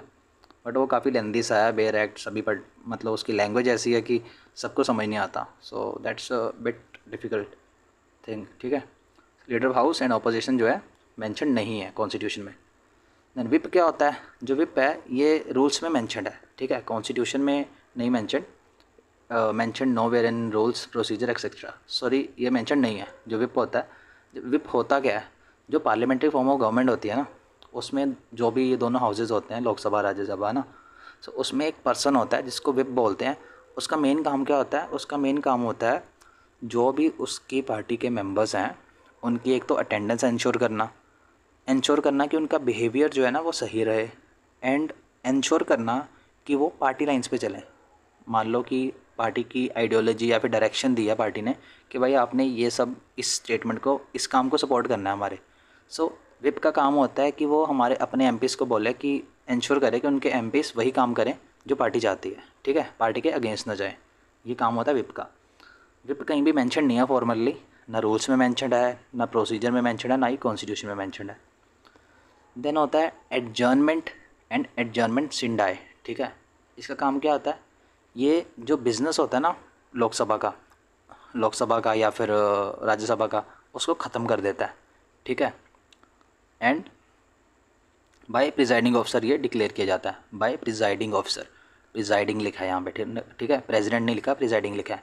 सो एडजर्नमेंट या फिर एडजर्नमेंट सिंडाई जो होता है ये प्रिजाइडिंग ऑफिसर के द्वारा इशू किया जाता है, ठीक है। एंड ये करता क्या है? ये काम ख़त्म कर देता है, काम तमाम कर देता है। जो भी बिज़नेस चल रहा होता है, किसी कोई भी मैटर चल रहा होता है, कोई बिल चल रहा होता है ना, डिस्कशन चल रही है, कोई कुछ भी चल रहा है, उसको इमीडिएटली स्टॉप कर देता है एडजर्नमेंट मोशन। मतलब एडजर्नमेंट मोशन नहीं है, एडजर्नमेंट जो एक टूल है जो कि प्रिजाइडिंग ऑफिसर यूज़ करता है। एंड अगर प्रिजाइडिंग ऑफिसर एडजर्नमेंट सिन डाई बोल दे तो सिन डाई मतलब कि प्रिजाइडिंग ऑफिसर ने हाउस को एडजर्न कर दिया इनडेफिनेटली, मतलब कोई डेट नहीं रखी। एडजर्नमेंट में क्या होता है? वो डेट रख देता है, ठीक है, कि भाई इस डेट को आना, ठीक है, तब तक के लिए हाउस को एडजर्न कर दिया गया। बट एडजर्नमेंट सिन डाई में बोलता है कि भाई जाओ, काम ख़त्म, डेट नहीं बताता कोई कि आपने वापस कब आना है, ठीक है, उसको बोलते हैं एडजर्नमेंट सिन डाई। देन प्रोरोगेशन, जो प्रोरोगेशन होती है ना, ये प्रेसिडेंट के द्वारा की जाती है। हाउस को प्रोरोज कर दिया, आपने न्यूज़ में सुना होगा ना, मॉनसून सेशन होता था या फिर जब पहले हुआ था बजट सेशन हुआ था तब प्रेसिडेंट ने हाउस को प्रोरोज कर दिया, है ना, ऐसा न्यूज़ में आता रहता है। सो प्रोरोज जो है प्रेसिडेंट के द्वारा किया जाता है। जनरली क्या होता है, जब कोई सेशन ख़त्म हो जाता है ना, मॉनसून सेशन है, बजट सेशन है, विंटर सेशन है ना, 3 सेशन होते हैं हमारे। जब कोई सेशन ख़त्म हो जाता है तो प्रेसिडेंट क्या करते हैं, प्रेसिडेंट ना प्रोरोज कर देते हैं उसको कि हाँ सेशन ख़त्म हो गया, काम ख़त्म हो गया, प्रोरोज करते हैं, जब नेक्स्ट सेशन होगा तब आएंगे, ठीक है। बट ये मैंडेटरी नहीं है उसके लिए, प्रेसिडेंट के लिए, कि वो सिर्फ सेशन के बाद ही करें। ये कभी भी कर सकते हैं, सेशन के पहले भी कर सकते हैं, बाद में भी कर सकते हैं, उनकी मर्ज़ी है, ठीक है। सो जो प्रोरोगेशन होता है ये बिल्स को अफेक्ट नहीं करता, ठीक है, डज़ नॉट अफेक्ट बिल्स। जो हमारे बिल्स होते हैं पार्लियामेंट में, लोकसभा में, राज्यसभा में, प्रोरोगेशन जो है प्रेसिडेंट के द्वारा बिल्स को अफेक्ट नहीं करता किसी भी सेंस में, ठीक है। एंड अगर प्रेसिडेंट हाउस को डिसॉल्व कर दे, ठीक है, प्रेसिडेंट जो है अगर लोकसभा को डिसॉल्व कर दे उसकी टर्म होने से पहले ही, टर्म होती है 5 साल, है ना, लोकसभा की, अगर 5 साल कंप्लीट होने से पहले ही प्रेसिडेंट ने डिसॉल्व कर दिया लोकसभा को, तो वो चीज़ को रिवर्स नहीं किया जा सकता। इट इज़ इर्रिवोकेबल, ठीक है। इर्रिवोकेबल माने कि उसको रिवर्स नहीं कर सकते हम। अगर प्रेसिडेंट ने एक बार बोल दिया कि भाई लोकसभा को कर दो डिसॉल्व, तो बाद में प्रेसिडेंट ये नहीं कह सकते कि अब मेरा मन चेंज हो गया तो इसको वापस करते हैं, ठीक है। दैट इज़ नॉट पॉसिबल, ठीक है, कॉन्स्टिट्यूशनली वो चीज़ पॉसिबल नहीं है, इर्रिवोकेबल है। Then this is second page, you can see, ये सेकंड पेज है। एंड यहाँ से क्वेश्चन बना था इस साल, ठीक है, कौन सा बिल लैप्स होता है, कौन सा नहीं होता। एंड मेरे 4 क्वेश्चन पॉलिटी के फर्स्ट 2 पेज जो थे मेरे इस नोट्स के, वहाँ से डायरेक्टली सही हो गए थे, यानी कि मेरे 8 नंबर्स पक्के हैं, ठीक है। So whenever you make any kind of notes, ensure कि आप क्यों बना रहे हो, किस एग्ज़ाम के लिए बना रहे हो, उस एग्ज़ाम की डिमांड क्या है। जस्ट नोट्स बना लेना किसी बुक से, that is not sufficient, because हमारा गोल है एग्ज़ाम को क्लियर करना, है ना, नोट्स बनाना नहीं है। देन लैप्स, कौन सा बिल लैप्स हो जाता है, कौन सा बिल लैप्स नहीं होता, ठीक है, ये मैंने ऐसे ही नोट्स बनाया था। सो अगर बिल जो है लोकसभा में पेंडिंग है, ठीक है, लोकसभा में बिल पेंडिंग है, चाहे वो राज्यसभा में ओरिजिनेट हुआ था, ठीक है, चाहे वो राज्यसभा में ओरिजिनेट हुआ था, चाहे वो लोकसभा में ओरिजिनेट हुआ था, है ना, तो वो क्या होगा, वो लैप्स हो जाएगा।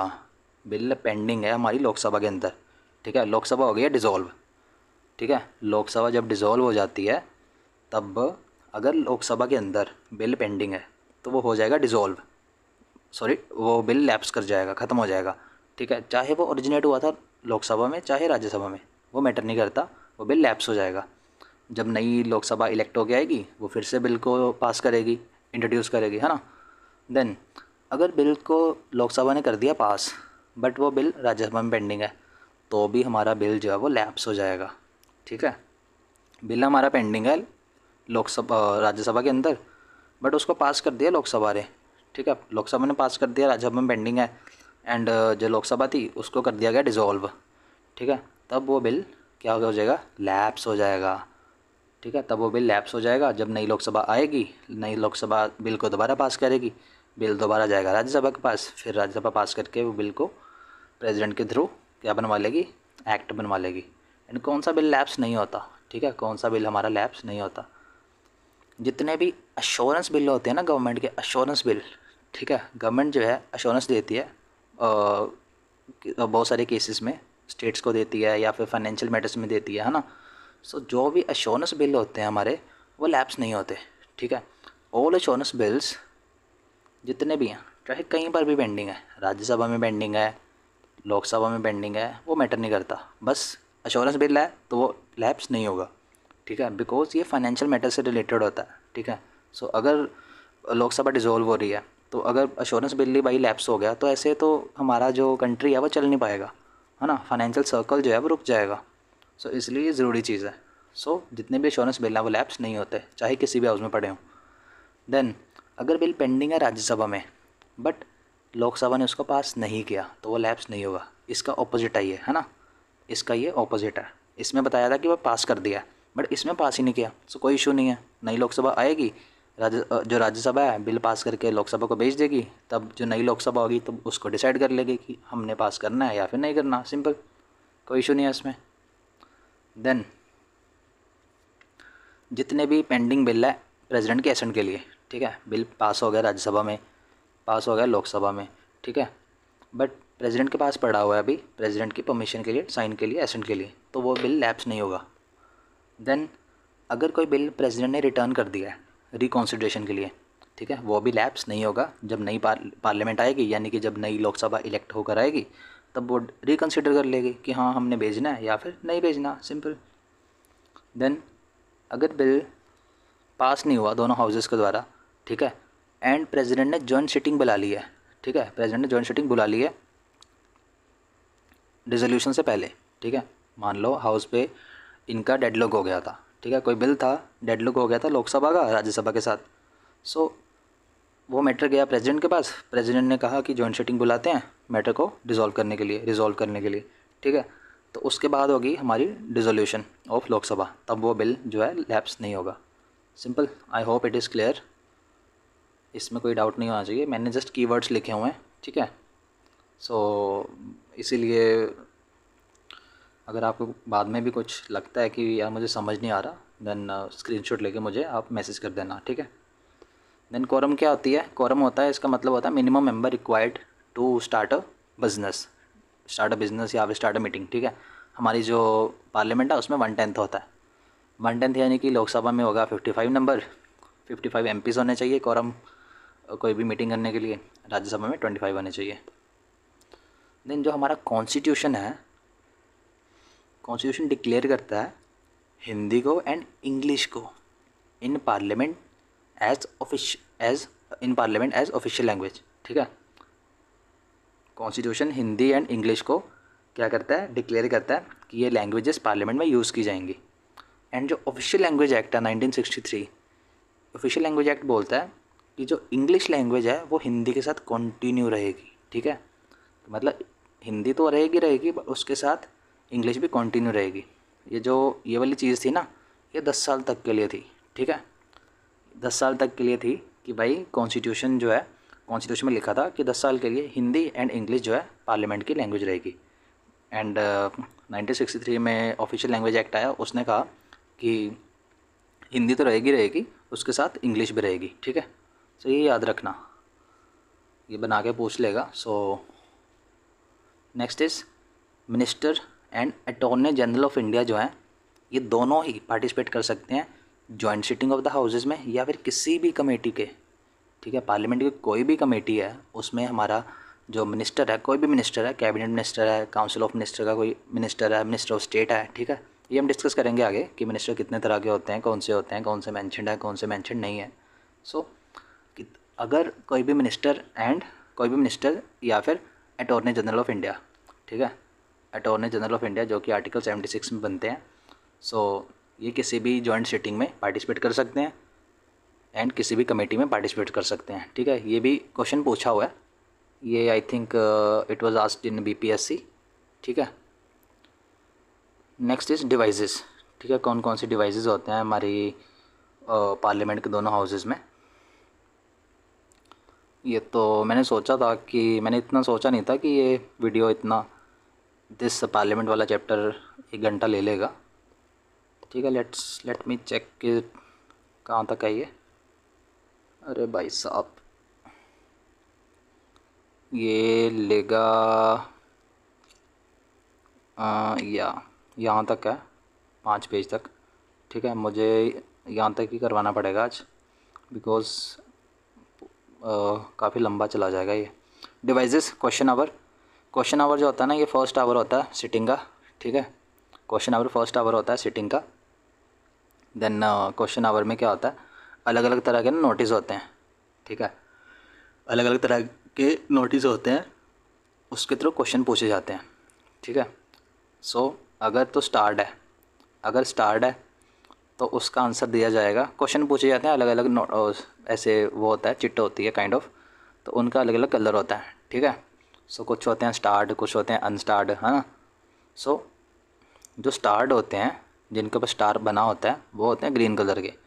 एंड इनका जो आंसर है ना, जो मिनिस्टर के द्वारा ये क्वेश्चन पूछे जाते हैं मिनिस्टर से, है ना, जो मिनिस्टर होते हैं, काउंसिल ऑफ मिनिस्टर होती है, उससे सवाल पूछे जाते हैं। सो जो अपना स्टार्ड है, जिसके ऊपर स्टार बना होता है, उसका आंसर दिया जाता है ओरली, ठीक है, उसका ओरल आंसर दिया जाता है। सो अगर ओरल आंसर दिया जा रहा है ठीक है, बोल के आंसर दिया जा रहा है, तो फिर तो दूसरा सवाल भी पूछ सकते हैं ना, फॉलो अप क्वेश्चन भी पूछ सकते हैं।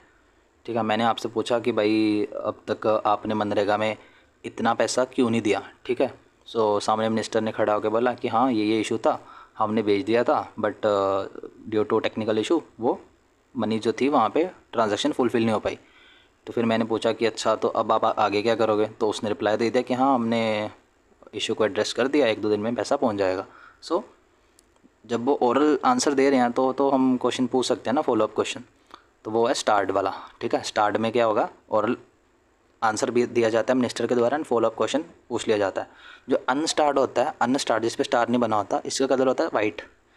अनस्टार्ट का कलर वाइट होता है एंड जो अनस्टार्ट होता है इसका आंसर रिटर्न होता है। ठीक है, जो मिनिस्टर है इसका आंसर लिख के देगा। ठीक है, एक प्रॉपर फॉर्मली देगा।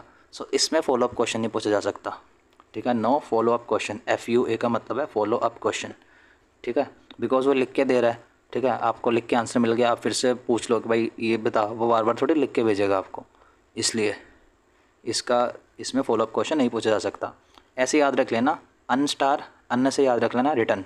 ठीक है, UN, अन जो है अन स्टार का, ये लास्ट में आता है रिटर्न के। ठीक है, रिटर्न है उसके लास्ट में आता है UN। ठीक है, सो ऐसे याद रख लेना, मैंने तो रखा था, मुझे तो अभी तक याद है।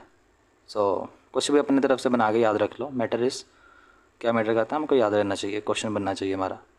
अनस्टार वाइट कलर का होता है, इसका आंसर दिया जाता है रिटर्न में, इसको फॉलो अप क्वेश्चन नहीं पूछा जा सकता। देन एक होता है शॉर्ट नोटिस वाला।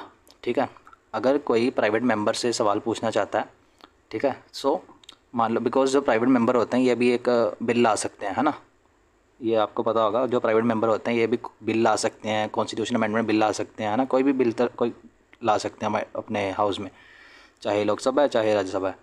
सो उनको बोलते हैं शॉर्ट नोटिस। ठीक है, उसका कलर होता है पिंक एंड इसके आंसर के लिए 10 दिन पहले आपको शॉर्ट नोटिस देना पड़ता है किसी प्राइवेट मेंबर से क्वेश्चन पूछने के लिए, एंड इसका आंसर जो है वो ओरल दिया जाता है। ये अलग है, सॉरी, प्राइवेट मेंबर वाला अलग है। ठीक है, शॉर्ट नोटिस क्वेश्चन क्या होते हैं, आपको 10 दिन पहले देना पड़ता है, पिंक कलर का होता है, इसका आंसर मिलता है आपको ओरल। एंड जो प्राइवेट मेंबर है, प्राइवेट मेंबर से अगर आप कोई क्वेश्चन पूछना चाहते हो तो वो होता है येलो वाला, उसका कलर होता है येलो। देन 0 आवर होता है, क्वेश्चन आवर हो जाता है उसके बाद होता है 0 आवर।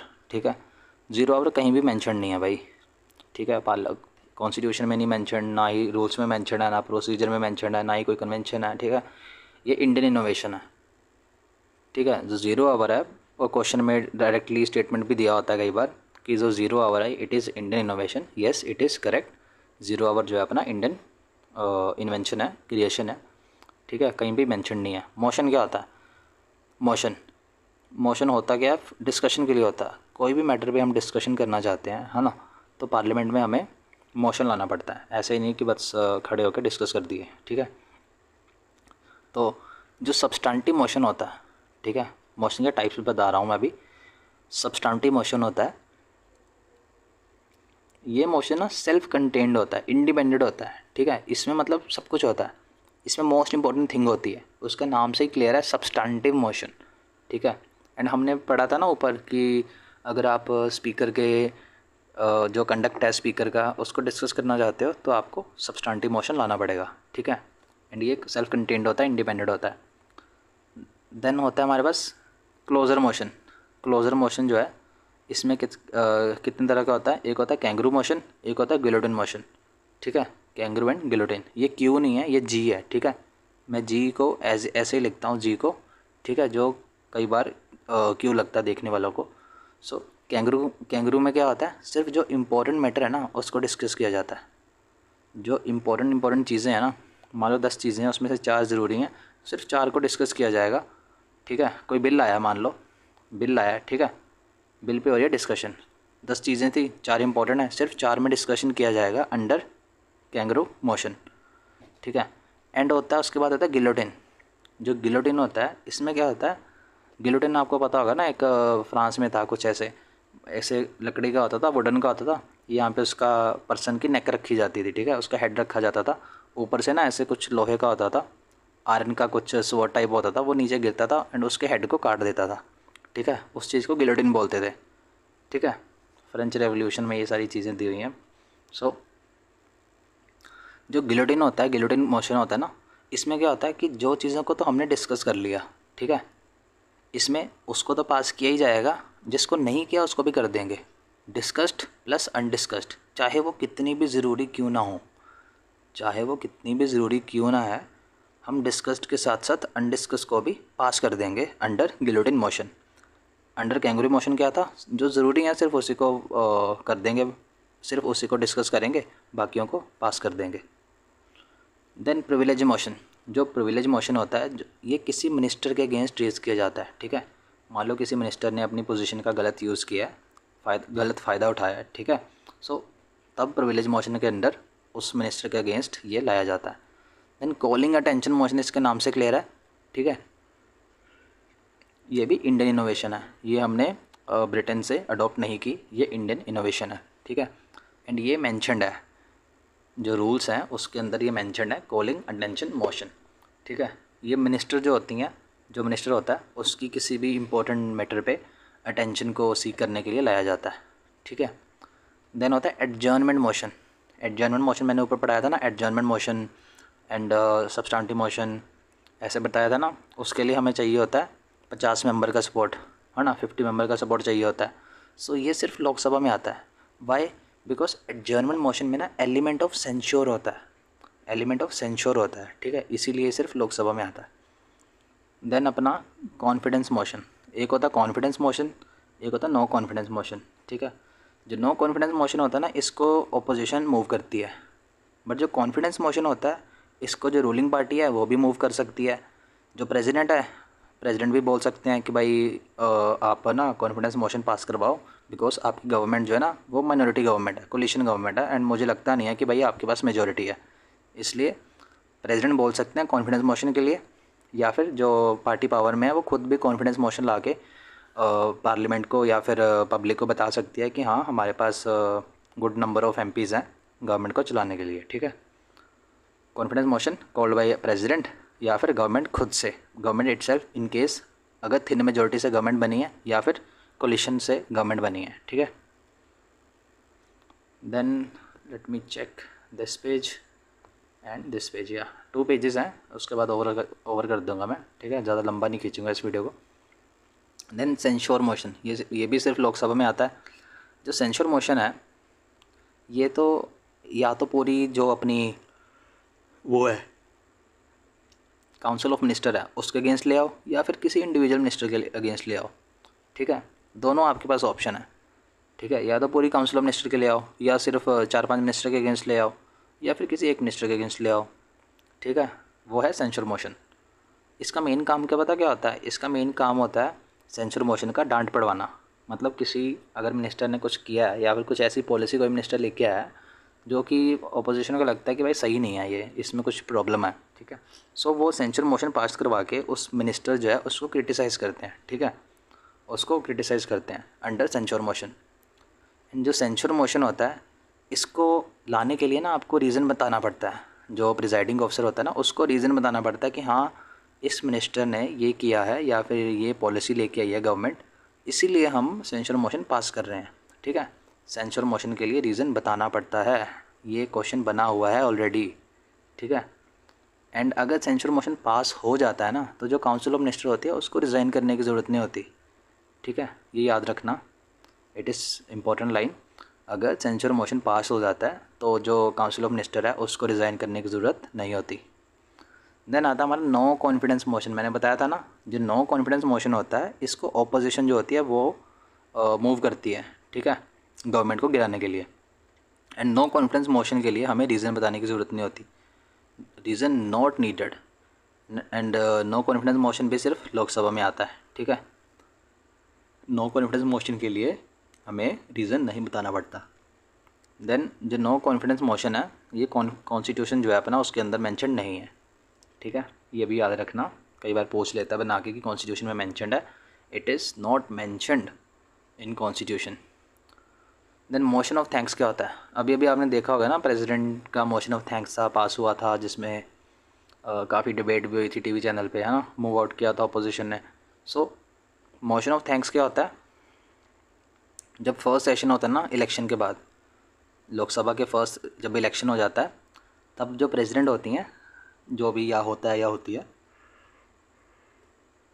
वो ना गवर्नमेंट की जो पॉलिसीज़ होती हैं उनको डिस्कस करती हैं, मतलब बताती हैं कि मतलब गवर्नमेंट ने ये अच्छा किया, वो अच्छा किया, ये पॉलिसी लेकर आए, हम वो लेके आए, है ना। गवर्नमेंट की अच्छाई वो करती है, तारीफ़ करती है, ठीक है। सो जब भी इलेक्शन होता है उसके बाद जो फर्स्ट सेशन होता है उसमें मोशन ऑफ थैंक्स जो है उसको मूव करना बहुत ज़रूरी होता है, मैंडेटरी होता है।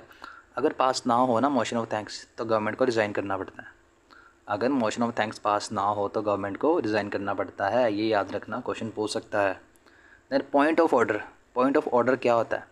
अगर किसी एमपी को लगे कि भाई हाउस जो है ना ये रूल्स के अकॉर्डिंगली चल नहीं रहा, मतलब कुछ भी हो रहा है इसमें, सो वो एमपी जो है पॉइंट ऑफ ऑर्डर जो है हाउस के द्वारा रेज किया जाता है। मेनली जो ये मेनली ये जो पॉइंट ऑफ ऑर्डर है ना, ये ऑपोजिशन जो होती है वो करती है, मूव करती है, बिकॉज उसको लगता है कि गवर्नमेंट जो है हमारी बात नहीं मान रही, इसलिए इसको मूव किया जाता है, ठीक है। एंड पॉइंट ऑफ ऑर्डर पे कोई डिबेट नहीं होती, सिंपल ये बताया जाता है कि भाई आप ढंग से काम नहीं कर रहे, जो रूल्स है उसके अकॉर्डिंगली काम नहीं कर रहे। देन होता है हाफ एन आवर डिस्कशन, ठीक है, एंड शॉर्ट ड्यूरेशन डिस्कशन, ठीक है। इसमें कोई भी वोटिंग या फिर कोई भी मोशन की ज़रूरत नहीं होती, कोई भी वोटिंग या फिर कोई भी मोशन की ज़रूरत नहीं होती हाफ एन आवर डिस्कशन के लिए एंड शॉर्ट आवर डिस्कशन के लिए। हाफ एन आवर के लिए आपको 3 दिन पहले बताना पड़ता है, शॉर्ट ड्यूरेशन के लिए आपको 2 दिन पहले बताना पड़ता है। देन स्पेशल मेंशन, जो स्पेशल मेंशन होता है ये कहाँ पे होता है? ये राज्यसभा में होता है, एंड ये सिर्फ राज्यसभा में होता है, ठीक है। राज्यसभा एंड सिर्फ राज्यसभा में होता है स्पेशल मेंशन। इसमें क्या होता है कि जो मैटर किसी और डिवाइस के थ्रू रेज नहीं किए जा सकते ना, उसको स्पेशल मेंशन के थ्रू रेज किया जाता है। इन राज्यसभा ओनली, ऑप्शन दे देगा कि लोकसभा में स्पेशल मेंशन होता है, लोकसभा में नहीं होता, सिर्फ राज्यसभा में होता है। देन रेजोल्यूशन, रेजोल्यूशन क्या होता है? ये जो हाउस होता है या फिर गवर्नमेंट होता है ना, गवर्नमेंट या फिर हाउस की अटेंशन ड्रॉ करने के लिए होता है, ठीक है। एंड अगर आपने रेजोल्यूशन मोशन को मूव कर दिया तो आप उसको विड्रॉ नहीं करवा सकते एक्सेप्ट बाय लीव, ठीक है। देन प्राइवेट मेंबर है अगर, तो जो प्राइवेट मेंबर जो है इनको सिर्फ फ्राइडे दिन दिया जाता है, बिकॉज फ्राइडे जो है लास्ट वर्किंग डे होता है पार्लियामेंट का। सो सिर्फ फ्राइडे दिया जाता है प्राइवेट मेंबर को रेजोल्यूशन के लिए, रेजोल्यूशन पास करवाने के लिए। तो अगर गवर्नमेंट का रेजोल्यूशन है तो आपको तो पता है गवर्नमेंट है, गवर्नमेंट को पूरा वीक मिलता है, ठीक है, मंडे से लेकर थर्सडे तक। देन अगर कोई स्टैच्यूटरी रेजोल्यूशन है, स्टैच्यूटरी रेजोल्यूशन क्या होता है? ये मिनिस्टर या फिर प्राइवेट मेंबर के द्वारा लाया जाता है कॉन्स्टिट्यूशन के लिए या फिर किसी एक्ट के लिए, ठीक है। मान लो कोई कॉन्स्टिट्यूशन को अमेंड करना है या फिर किसी एक्ट को अमेंड करना है, तो उसको बोलते हैं स्टैच्यूटरी रेजोल्यूशन, जो कि मिनिस्टर के द्वारा लाया जाता है या फिर प्राइवेट मेंबर, ठीक है। प्राइवेट मेंबर होता कौन है? ये वो एमपी होता है जो कि मिनिस्टर नहीं है, सिंपल। देन बिल, कोई बिल पास कैसे होता है? जब भी कोई बिल आता है पार्लियामेंट में, ठीक है, किसी भी हाउस में, उसकी होती है फर्स्ट रीडिंग, देन होती है सेकंड रीडिंग, ठीक है। सेकंड रीडिंग में क्या क्या होता है? सेकंड रीडिंग में होती है जनरल डिस्कशन, ठीक है। सेकंड रीडिंग हो जाएगी, उसमें होगा जनरल डिस्कशन। उसके बाद जनरल डिस्कशन के बाद ऊपर ऊपर से बात की जाएगी कि यार इस बिल का पर्पस ये है, हम इसलिए लेकर आए हैं एंड इससे ये बेनिफिट होगा। उसके बाद जाएगा कमेटी स्टेज में, कमेटी स्टेज में डिटेल्ड स्क्रूटिनिटी की जाएगी उस बिल की, अकेली अकेली प्रोविज़न को, क्लॉज को चेक किया जाएगा, ठीक है। एंड कमेटी स्टेज में ही ये याद रखना, जो कमेटी स्टेज होती है इसमें बिल के अंदर अमेंडमेंट्स होती हैं, ठीक है। जब कमेटी स्टेज होती है इसके अंदर बिल में अमेंडमेंट्स होती हैं। जो कमेटी होती है ना, इसमें जितनी भी पार्टीज़ प्रेजेंट होती हैं पार्लियामेंट में, उनके एमपीज़ होते हैं, वो सभी मेंबर्स होते हैं, ठीक है। सो उस कमेटी में होगी स्टेज, उसमें अमेंडमेंट कर दी हमने, उसके बाद जाएगा ये कॉन्सिडरेशन स्टेज में, ठीक है। कॉन्सिडरेशन स्टेज में जाएगा जिसमें उसको कंसीडर किया जाएगा, उसको एक्सेप्ट या रिजेक्ट किया जाएगा बाय द हाउस। उसके बाद थर्ड रीडिंग होती है, ठीक है। थर्ड रीडिंग में कोई अमेंडमेंट नहीं होती, जैसा मैंने बताया जो कमेटी स्टेज है उसमें ऑलरेडी अमेंडमेंट हो जाती है। सो थर्ड रीडिंग में हम इसलिए अमेंडमेंट नहीं रखते। जो थर्ड रीडिंग होती है ना, इसमें बताया जाता है कि हाँ हमने ये अमेंडमेंट किया, हम बिल लेके आए थे, ये इशू था, हमने रिजॉल्व कर दिया थ्रू अमेंडमेंट, ठीक है।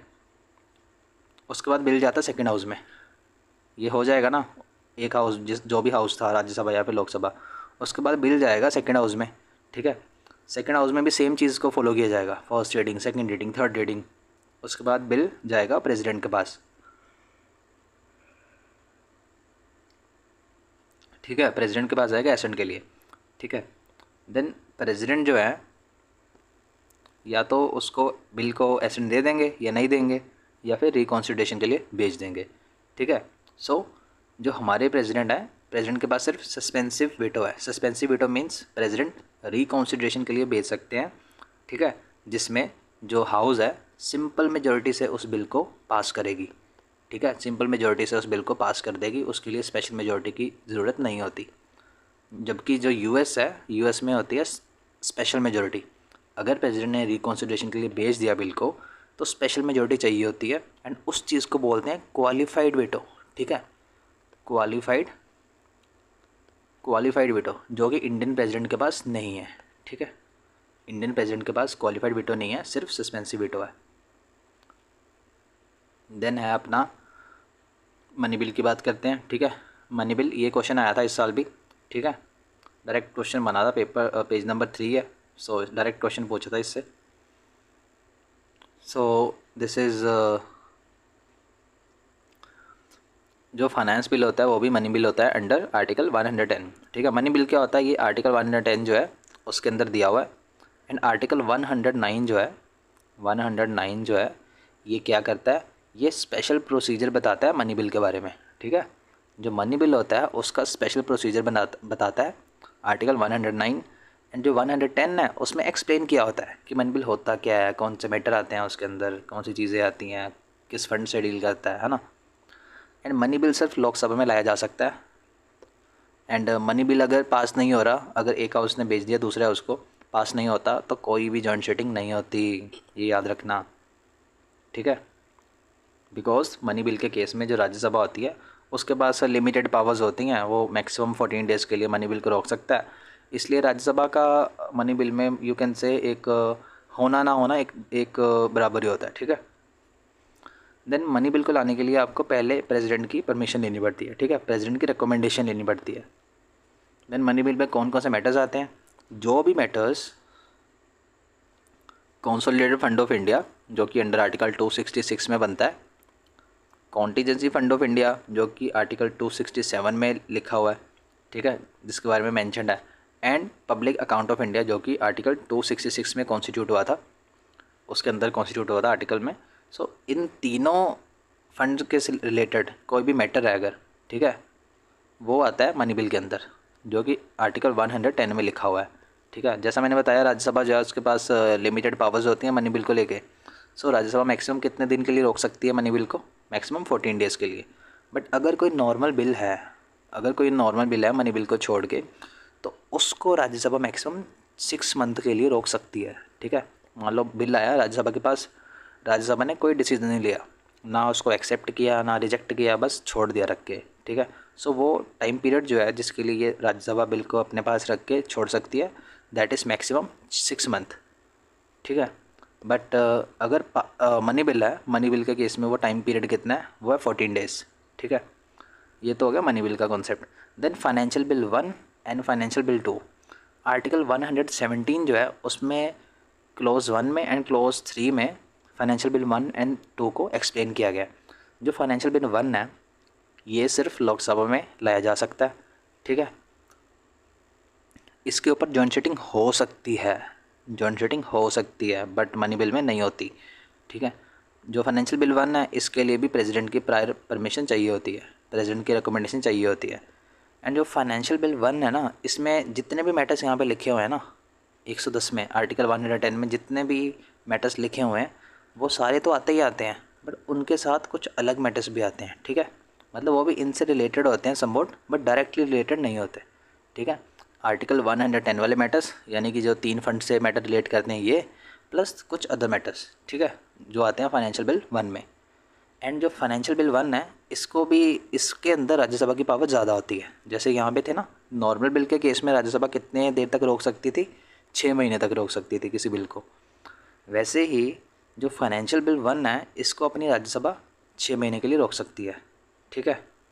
अब आते हैं फाइनेंशियल बिल 2 पे, जो कि आर्टिकल 117 क्लोज 3 में दिया हुआ है, ठीक है। एंड जो फाइनेंशियल बिल 2 है ना, ये किसी भी हाउस में लाया जा सकता है, ईदर हाउस, ठीक है। बट जो मनी बिल था एंड फाइनेंशियल बिल 1 था वो सिर्फ लोकसभा में लाया जा सकता था, बट जो फाइनेंशियल बिल 2 है इसको हम दोनों हाउसेस में ला सकते हैं, ईदर हाउस में ला सकते हैं। ये चीज़ें याद रखना, ठीक है। कंपैरिजन पूछ लेगा आपसे मनी बिल के बीच में या फाइनेंशियल बिल के बीच में, 1 में या फिर 1 और 2 के बीच में, या फिर 2 एंड मनी बिल के बीच में। सो याद रखना, जो 1 है वो सिर्फ लोकसभा में आएगा, जो 2 है वो किसी भी हाउस में आ सकता है। जैसे 1 में जॉइंट सिटिंग हो सकती है वैसे ही 2 में भी जॉइंट सिटिंग हो सकती है, ठीक है। बट मनी बिल के केस में जॉइंट सिटिंग नहीं होती। एंड जो 1 था उसके लिए हमें प्रेसिडेंट की प्रायर रिकमेंडेशन चाहिए थी, है ना, जैसे मनी बिल में चाहिए थी। बट जो 2 है ना, इसमें प्रेसिडेंट की प्रायर परमिशन नहीं चाहिए होती। हम बिल को बिना प्रेसिडेंट की परमिशन के किसी भी हाउस में इंट्रोड्यूस कर देंगे, चाहे लोकसभा है चाहे राज्यसभा है। जब कॉन्सिडरेशन स्टेज आएगी ना, ये वाली स्टेज, थर्ड स्टेज थी ना, मैंने बताया था कोई भी बिल होता है उसकी जो सेकेंड रीडिंग होती है उसमें थर्ड स्टेज होती है कॉन्सिडरेशन स्टेज। जब कॉन्सिडरेशन स्टेज पे बिल आ जाएगा ना, फाइनेंशियल बिल 2, तब हमें चाहिए होगी प्रेसिडेंट की परमिशन, तब हमें प्रेसिडेंट की परमिशन चाहिए होगी, ठीक है। जब कॉन्सिडरेशन स्टेज में आ जाएगा, उससे पहले नहीं चाहिए। देन इसमें कौन कौन से मैटर्स होते हैं, ठीक है। इनमें मैटर कौन कौन से होते हैं, इसमें वो वाले मैटर होते हैं जो कंसोलिडेटेड फंड ऑफ इंडिया से रिलेटेड है। बट इसमें 110 वाला कोई भी मैटर नहीं होता, ठीक है। जो भी मैटर यहाँ पे लिखे हुए हैं ना, जितने भी मैटर हैं, ठीक है, 110 के अंदर लिखे हुए हैं जितने भी मैटर है, उसका एक भी मैटर फाइनेंशियल बिल 2 में नहीं आता। बट जो फाइनेंशियल बिल 1 था उसमें सारे आते थे। ये मेजर डिफरेंस है, ये याद रखना, ठीक है। फाइनेंशियल बिल 1 में मनी बिल के जितने भी मैटर्स थे वो आते थे, उसके अलावा थोड़े और मैटर आते थे। बट जो फाइनेंशियल बिल 2 है उसके अंदर मनी बिल वाला कोई भी मैटर नहीं आता, but consolidated fund of India जो है वो वाले मैटर आते हैं, मनी बिल वाला नहीं आता। उसके अलावा जो मैटर वहाँ पे नहीं लिखे हुए हैं ना वो आएंगे इसके अंदर। एंड इसके अंदर भी सेम पावर होती है राज्यसभा को 6 महीने वाली, कि 6 महीने तक रोक सकती है किसी बिल को। Simple, I hope it is clear, ठीक है। ये क्लियर होगा आपको। यहाँ पे लिखा हुआ है ना, finance bill is also money bill. Why? Because जो फाइनेंस बिल होता है इसके थ्रू गवर्नमेंट लेके आती है टैक्सेस को, एंड जो टैक्सेस होते हैं इसका पैसा कहाँ पे जाता है, टैक्सेस का पैसा जाता है कंसोलिडेटेड फंड ऑफ इंडिया में। इसीलिए जो फाइनेंस बिल होता है हमारा मनी बिल होता है। I hope it is clear, ठीक है। I hope it is clear. Then moving next is joint sitting. Joint sitting जो है हमारी पार्लियामेंट में, दोनों हाउसेस की जॉइंट सिटिंग जो है वो अब तक सिर्फ 3 बार हुई है। अब तक सिर्फ 3 बार, ओनली 3 टाइम्स जॉइंट सिटिंग हुई है, ठीक है। ये याद रखना, यूपीएससी ने ये क्वेश्चन पूछ रखा है ऑलरेडी, ठीक है। सीएससी प्रीलिम्स में तो हमारे पूछ रखा है, सीएपीएफ में भी पूछ सकता है, ठीक है। सो जॉइंट सिटिंग जो है अब तक सिर्फ और सिर्फ 3 बार हुई है, ठीक है। कब कब हुई है? जब कौन कौन से मैटर्स थे? एक था डाउरी एक्ट 1960 में आया था, तब हुई थी। जब बैंकिंग रेगुलेशन एक्ट आया था 77 वाला, तब हुआ था, ठीक है। जब जब बैंक्स थे उनको मर्ज किया गया था, है ना।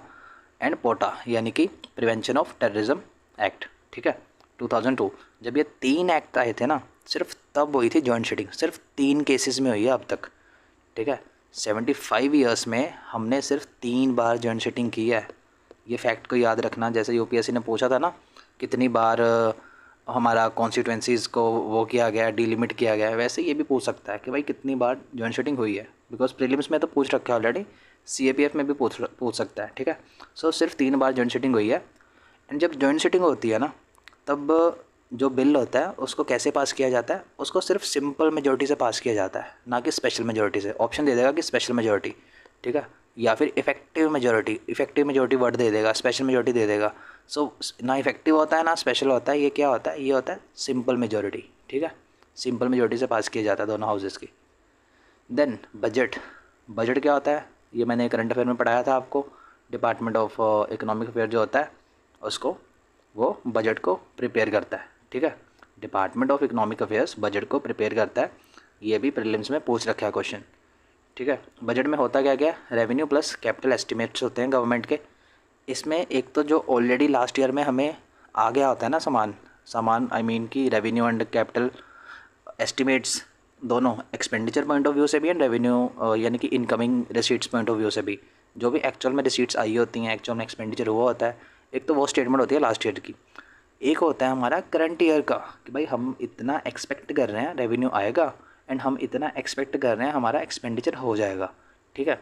एंड तीसरा क्या होता है इसमें, जो अपकमिंग ईयर होता है उसका भी सजेशंस होते हैं, ठीक है। देन बजट में और क्या क्या होता है, बजट में ये कंपोनेंट बता रहा हूँ, ठीक है। रेवेन्यू एंड कैपिटल एस्टिमेट्स होते हैं, वेज एंड मीन्स होते हैं रेवेन्यू को रेज़ करने के लिए। जो ये रेवेन्यू है, ठीक है, गवर्नमेंट ने बोला ना कि भाई हमें आएगा इस साल you can say around 200 lakh crore आएगा, फॉर एग्जांपल 200 लाख करोड़ आएगा हमें 2024 में, ठीक है। वो कहाँ से आएगा, वेज एंड मीन्स कहाँ से आएगा एंड कैसे आएगा, ठीक है। वेज कहाँ से आएगा, मीन्स कैसे आएगा, ठीक है, वो भी बताया होता है बजट में। एस्टिमेट्स ऑफ एक्सपेंडिचर कि भाई हमें इतना पैसा तो आएगा, हमारा खर्चा कहाँ पे होगा, डिफेंस में सबसे ज़्यादा होगा, उसके बाद रोड ट्रांसपोर्ट मिनिस्ट्री पे होगा, फिर रेलवे मिनिस्ट्री पे होगा, क्या ऑर्डर होगा, ठीक है, वो बताया जाता है। उसके बाद एक्चुअल रिसीट्स होती हैं लास्ट ईयर की, जैसे मैंने अभी बताया, ठीक है। लास्ट ईयर हमें क्या एक्चुअल में रिसीट हुआ था, क्या हमें एक्चुअल में एक्सपेंडिचर हुआ था, वो बताया जाता है। एंड जो अपकमिंग ईयर होता है उसके बारे में पॉलिसी बताई जाती है कि हम भाई ये सोच रहे हैं आने वाले साल के बारे में कि उसमें हम ये पॉलिसी मेजर्स लेंगे, तब हमें इतने पैसे आएंगे, इतना हमारा खर्चा होगा। Simple simple. देन जो एकवर्थ कमीशन था, एकवर्थ कमीशन 1924 में, उसने कहा था कि भाई रेलवे का बजट जो है वो अलग होना चाहिए, ठीक है। ये चीज़ याद रखना, ठीक है। ये जब रेलवे का बजट सेपरेट हुआ था तब PSU का एग्ज़ाम हुआ था कोई, तब पूछा गया था।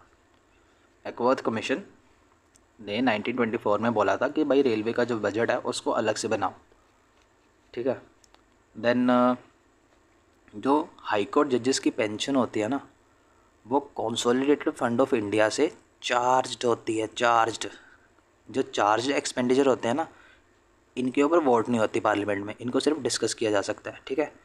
बट जो मेड फ्रॉम होते हैं ना, made from consolidated fund of India, ठीक है, उसके ऊपर वोटिंग होती है, उसके पैसे को हम कम ज़्यादा कर सकते हैं वोट करके। बट जो चार्ज एक्सपेंडिचर है उसको कुछ नहीं कर सकते, वो जैसा है वैसा ही रहेगा, जस्ट डिस्कस कर सकते हैं कि अच्छा है या फिर बुरा है, वो भी ऑन सब्सटेंटिव मोशन ओनली, ठीक है। देन बजट की स्टेजेस कितनी होती हैं, अभी बजट पास हुआ रिसेंटली, ठीक है। बजट स्पीच आई हमारी कल, यानी कल बजट स्पीच आई हमारी, ठीक है, आज या फिर कल, ठीक है। सो मैंने तो नहीं देखा अभी because I was busy in making these notes and PDF। So stages क्या होती है बजट में, फर्स्टली बजट जो है प्रेजेंट होगा, ठीक है, प्रेजेंटेशन ऑफ बजट। उसके बाद जनरल डिस्कशन होगी कि ये हमारी गवर्नमेंट की पॉलिसी है, हम ये नई स्कीम लेके आएंगे, इतना टैक्स रेट कम करेंगे, ज़्यादा करेंगे, ये हमारी पॉलिसी होगी, इस स्टेट को हम ग्रांट देंगे वगैरह वगैरह, ठीक है। उसके बाद बजट जाता है डिपार्टमेंटल कमेटीज़ के पास। टोटल हमारे पास 24 डिपार्टमेंटल रिलेटेड स्टैंडिंग कमेटीज़ होती हैं। अलग अलग डिपार्टमेंट का बजट जो होगा अलग अलग डिपार्टमेंट के पास जाएगा, वहाँ पे स्क्रूटिनिटी होगी। उसके बाद क्या होगा, डिमांड फॉर ग्रांट की जाती है, ठीक है, डिमांड फॉर ग्रांट की जाती है जो कि प्रेसिडेंट की परमिशन से होती है। डिमांड फॉर ग्रांट मतलब अलग अलग मिनिस्ट्री बोलती है कि भाई मुझे इतना पैसा चाहिए बिकॉज मेरा ये प्लान है। हाईवे मिनिस्ट्री बोलेगी कि मैंने न्यू NH बनाने हैं, ठीक है, and I need this much of money, ठीक है। सो डिमांड फॉर ग्रांट रखी जाती है, बाय स्टेट्स भी रखी जाती है ये, ठीक है।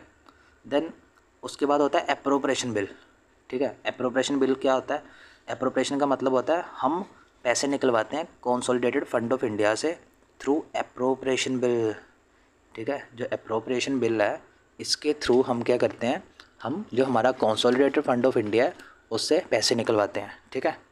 ये आर्टिकल 114 में दिया हुआ है, ठीक है, ये याद रखना। देन उसके बाद आता है फाइनेंस बिल। मैंने जैसा कि बताया फाइनेंस बिल जो होता है ये टैक्सेस को इंट्रोड्यूस करने के लिए होता है, ठीक है। एंड जो एप्रोप्रिएशन बिल होता है ना, इसके बीच में कोई भी अमेंडमेंट अलाउड नहीं होती। एप्रोप्रिएशन बिल जैसा है वैसा ही रहेगा, इसको आप अमेंड नहीं कर सकते। मान लो आपने बता दिया कि हमें चाहिए 20 लाख करोड़, ठीक है, हमें 20 लाख करोड़ चाहिए इस बजट के लिए, टोटल। उसके बाद आप ये नहीं बोल सकते बाद में कि नहीं यार मुझे ना थोड़ा और पैसा चाहिए तो मैं इसको कर देता हूँ 25। That is not possible, that is not acceptable under the constitution, ठीक है। सो एप्रोप्रिएशन बिल में अमेंडमेंट अलाउड नहीं होती, ठीक है, किसी भी हाउस में। बट जो फाइनेंस बिल होता है, बिकॉज मैंने बताया फाइनेंस बिल डील करता है टैक्सेस से, ठीक है, टैक्स से डील करता है फाइनेंस बिल, टैक्स रेट से डील करता है। सो जो फाइनेंस बिल होता है इसमें अमेंडमेंट अलाउड होती है। गवर्नमेंट को लगा कि भाई 20% टैक्स मैं बढ़ा दूंगी, 20% GST लगाऊंगी इस बार, किसके ऊपर, गेम्स के ऊपर, ठीक है, या फिर कोई खिलौने होते हैं उसके ऊपर लगा दूंगी 20% GST। बट बाद में पब्लिक ने रिएक्ट किया सोशल मीडिया पे, ठीक है, प्रोटेस्ट वगैरह हुआ, क्रिटिसाइज़ किया गया गवर्नमेंट को लार्ज स्केल पे। उसके बाद फिर गवर्नमेंट ने अपना मन बना लिया कि नहीं मैं इसको कर देती हूँ 8%, ठीक है। सो यहाँ पे अमेंडमेंट अलाउड है, बट अप्रोप्रिएशन बिल में amendment is not allowed in any case, ठीक है। एक बार आ गया सो आ गया। देन इज़ अपना जो प्रेजेंटेशन, ये ना सीक्वेंस याद रखना, ठीक है, तभी मैंने यहाँ पे लिखा हुआ है बिकॉज सीक्वेंस पूछा हुआ है ऑलरेडी। यूपीएससी ने ऑलरेडी यूपीएससी प्रीलिम्स में पूछ रखा है सीक्वेंस क्या होता है बजट का, पहले क्या होता है बाद में क्या होता है ना। सो इसको याद रखना, पहले बजट की प्रेजेंटेशन होगी, फिर डिस्कशन होगी, फिर स्क्रूटिनी होगी, फिर डिमांड की जाएगी कि भाई हमें इतना पैसा दो। सो डिमांड जब एक्सेप्ट कर ली जाएगी उसके बाद एप्रोप्रिएशन बिल मूव किया जाएगा पैसों को निकलवाने के लिए। उसके बाद एप्रोप्रिएशन बिल के थ्रू पैसे निकल जाएंगे, उसके बाद गवर्नमेंट क्या करेगी, फाइनेंस बिल पास करेगी टैक्सेस को लाने के लिए, ठीक है। प्रेजेंटेशन ऑफ बजट जो होता है इसमें क्या क्या होता है, बजट जो डॉक्यूमेंट है उसके अंदर होता क्या क्या है। सबसे पहले होती है बजट स्पीच जो फाइनेंस मिनिस्टर देता है, ठीक है, या फिर देती है। उसके बाद होती है एनुअल फाइनेंशियल स्टेटमेंट जिसको हम बजट बोलते हैं, आर्टिकल 112 के अंदर, ठीक है। एनुअल फाइनेंशियल स्टेटमेंट को ही बजट बोला जाता है आर्टिकल 112 के अंदर। एंड कॉन्स्टिट्यूशन के अंदर बजट वर्ड कहीं भी मेंशन नहीं है, ये याद रखना, ठीक है। कॉन्स्टिट्यूशन में budget is not mentioned, word budget is not mentioned anywhere, ठीक है। क्या मेंशनड है, मेंशनड है हमारा एनुअल फाइनेंशियल स्टेटमेंट। देन उसके बाद होता है डिमांड फॉर ग्रांट, ठीक है। बजट के अंदर क्या क्या प्रेजेंट होता है, budget speech, annual financial statement जिसको बजट बोलते हैं, डिमांड फॉर ग्रांट होता है कि भाई किस मिनिस्ट्री ने कितनी डिमांड की है पैसों के लिए, किस स्टेट ने कितना डिमांड किया पैसों के लिए। देन अप्रोप्रिएशन बिल होता है जो हमारा कंसोलिडेटेड फंड ऑफ इंडिया वहाँ से पैसे निकलवाने के लिए। देन हमारे पास होता है फाइनेंस बिल, टैक्सेस को लगाने के लिए, बढ़ाने के लिए, कम करने के लिए। देन FRBM की 3 स्टेटमेंट्स होती हैं, ठीक है। देन एक्सपेंडिचर बजट होता है, ठीक है, कि भाई इतना हम एक्सपेंडिचर को वो कर रहे हैं, बजट बनाया कि हमारा इतना एक्सपेंडिचर होगा, इस मिनिस्ट्री का इतना होगा, डिफेंस में इतना होगा, रोड में इतना होगा, रेलवे में इतना होगा, एग्रीकल्चर में इतना होगा, एट्सेट्रा एट्सेट्रा। देन होता है रिसीट बजट, इसमें गवर्नमेंट बताती है कि हमारा GST से इतना पैसा आएगा, इनकम टैक्स से इतना आएगा, इस सोर्स से इतना आएगा, एक्सेट्रा एक्सेट्रा। देन होती है एक्सपेंडिचर प्रोफाइल, ठीक है। उसके बाद होता है बजट एट ग्लांस जो कि समरी होती है बजट की। देन लास्ट में होता है आउटकम बजट, ठीक है। सो ये टोटल 10 चीज़ें होती हैं प्रेजेंटेशन ऑफ बजट में। देन वोट ऑन अकाउंट क्या होता है भाई, वोट ऑन अकाउंट, ठीक है, ये दिया जाता है 2 महीने के लिए, ठीक है। एंड टोटल अमाउंट कितना होता है इसका, 1/6 अमाउंट होता है टोटल एस्टिमेट्स का, ठीक है। वी ऑल नो कि जो बजट है ये फरवरी का जो स्टार्टिंग मंथ होता है, डेट होती है 1-2 फरवरी को प्रेजेंट किया जाता है। बट जो हमारा फाइनेंशियल ईयर होता है ये तो पूरा 12 महीने का होता है ना। सो फरवरी टू मार्च यानी कि 2 महीने के लिए गवर्नमेंट को पैसा चाहिए होता है। सो वो 2 महीने जो हैं उसका पैसा आता कहाँ से है गवर्नमेंट के पास, है ना, गवर्नमेंट को मनी कहाँ से मिलता है। सो गवर्नमेंट को मनी मिलता है वोट ऑन अकाउंट के थ्रू, ठीक है। Government vote on account move करके जो 2 मंथ्स होते हैं ना, फरवरी और मार्च, उसका पैसा निकलवाती है। एंड उसका जो मैक्सिमम अमाउंट है कितना हो सकता है, जो भी गवर्नमेंट ने बजट प्रेजेंट किया होता है ना फरवरी मंथ के स्टार्टिंग में, उसका मैक्सिमम 1/6 हो सकता है। अगर 20 लाख करोड़ है उसका 1/6 कर लो, ठीक है। वो मैक्सिमम अमाउंट हो सकता है वोट ऑन अकाउंट के अंदर फरवरी एंड मार्च जो मंथ होता है अपना, फरवरी एंड मार्च मंथ, उसके लिए, ठीक है। एंड वोट ऑन अकाउंट दिया कब जाता है, जब जनरल डिस्कशन ओवर हो जाता है, ठीक है। देन एडिशनल ग्रांट, इसके नाम से क्लियर है, एडिशनल। जब कोई एक्सपेंडिचर गवर्नमेंट ने इशू किया था किसी मिनिस्ट्री को, अगर उसके ऊपर उस मिनिस्ट्री ने किसी नई सर्विस के ऊपर पैसे लगा दिए, ठीक है, जो कि बजट के बीच में मेंशन नहीं थी, तो गवर्नमेंट एडिशनल ग्रांट देती है। एक्सेस ग्रांट क्या होता है, एक्सेस ग्रांट मतलब कि एक्सेस का मतलब क्या होता है, ज़्यादा, है ना। एडिशनल का मतलब होता है इन एडिशन टू, ठीक है, इन एडिशन टू, एक्सेस का मतलब होता है 10 रुपये थे उसको कर दिया 12, ठीक है, that is excess. So excess amount अगर किसी सर्विस पे स्पेंड कर दिया जो कि बजट में बताया गया था तो गवर्नमेंट देती है एक्सेस ग्रांट। एडिशनल में होता है कि भाई बजट में बताया ही नहीं गया था, आपने कोई और तरह की सर्विस निकलाई, आपने वहाँ पर भी पैसे लगा दिए, उसको बोलते हैं एडिशनल ग्रांट, ठीक है। देन होती है हमारी जो एक्सेस ग्रांट होती है ना, ये पब्लिक अकाउंट कमेटी के द्वारा अप्रूव्ड होनी ही चाहिए, it must be approved by public account committee, ठीक है।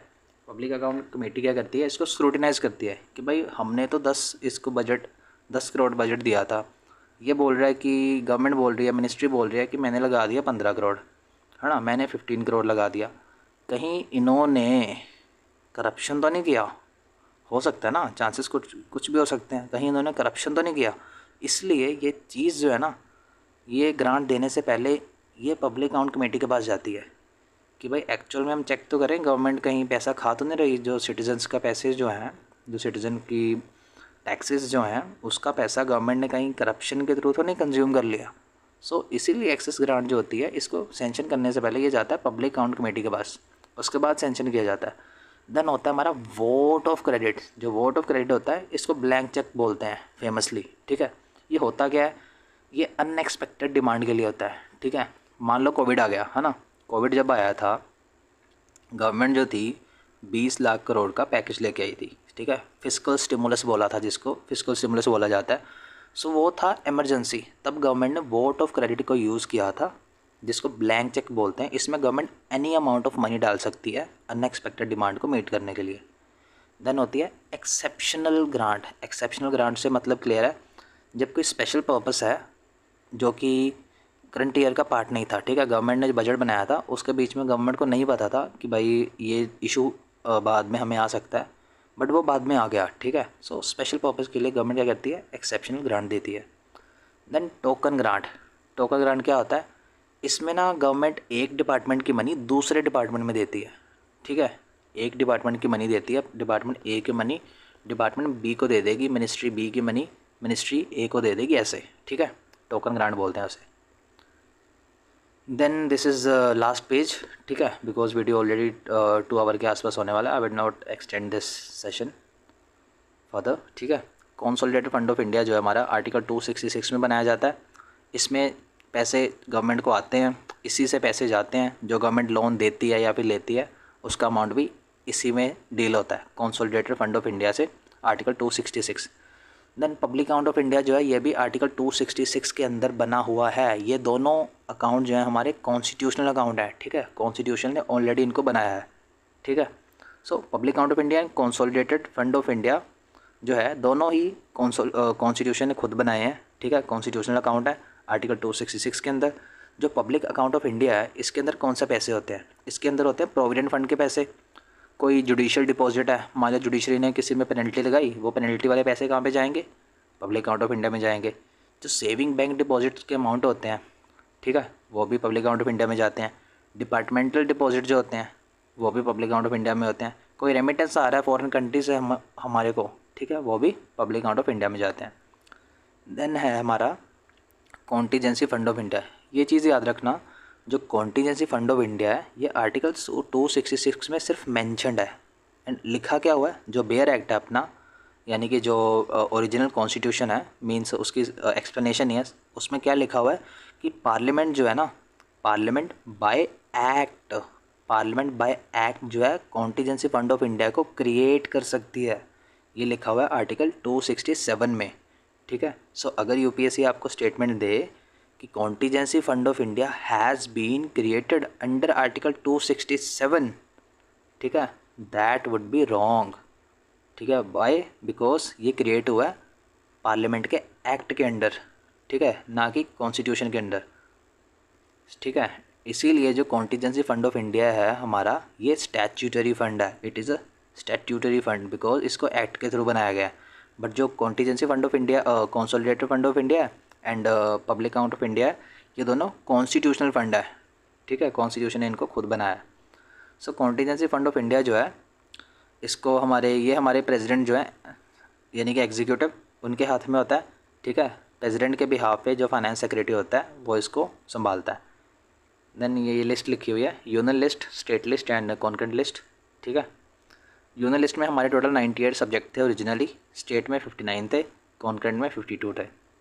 बट बाद में क्या हुआ, मतलब प्रेजेंटली हैं, ओरिजिनल थे यूनियन में 97, स्टेट में 66, कॉन्करेंट में 47। बाद में थ्रू वेरियस अमेंडमेंट्स पार्लियामेंट ने क्या किए, सब्जेक्ट्स को चेंज कर दिया, यूनियन में 98 कर दिए, स्टेट में 59 कर दिए, कॉन्करेंट में बढ़ा दिए, ठीक है, 5 को ऐड कर दिया। Then resolution for डिसकंटिन्यूएंस of national emergency जो है वो पास किया जा सकता है only by Lok Sabha, not bye Rajya Sabha. इसका मतलब क्या है, इसका मतलब ये है कि मान लो, पहले मैं आपको ये बताता हूँ, ठीक है, बिकॉज ऐसे समझ नहीं आएगा आपको।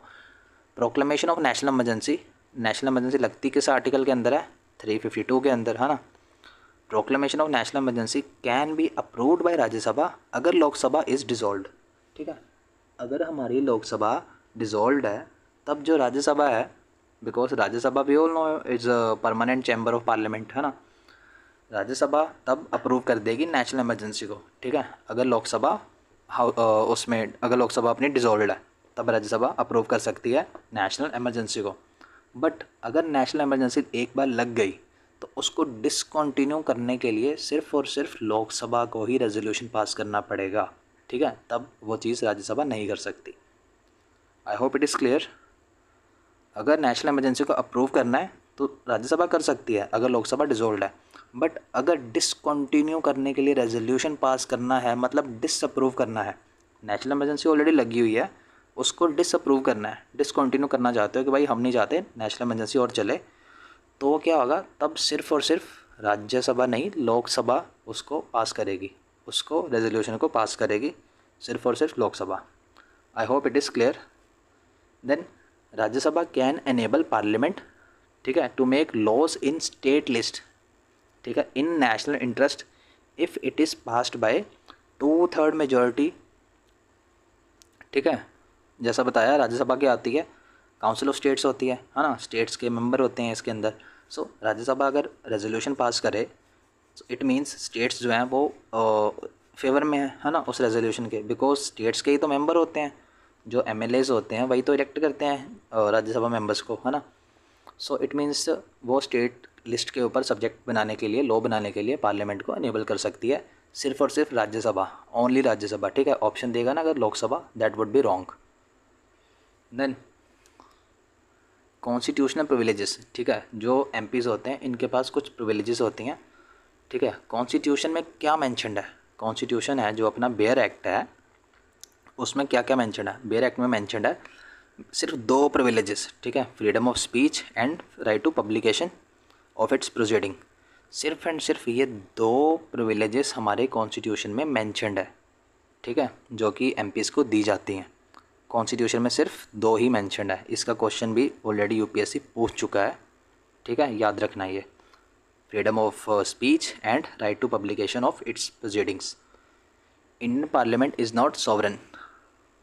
Y it is not sovereign, because it is a limited government. हमारी पार्लियामेंट जो है वो लिमिटेड गवर्नमेंट है, लिमिटेड गवर्नमेंट है हमारी, बिकॉज कॉन्स्टिट्यूशन में नंबर ऑफ प्रोविजंस हैं जो पार्लियामेंट की उस पे पावर्स पे रोक लगाते हैं, ठीक है, इसलिए is not sovereign.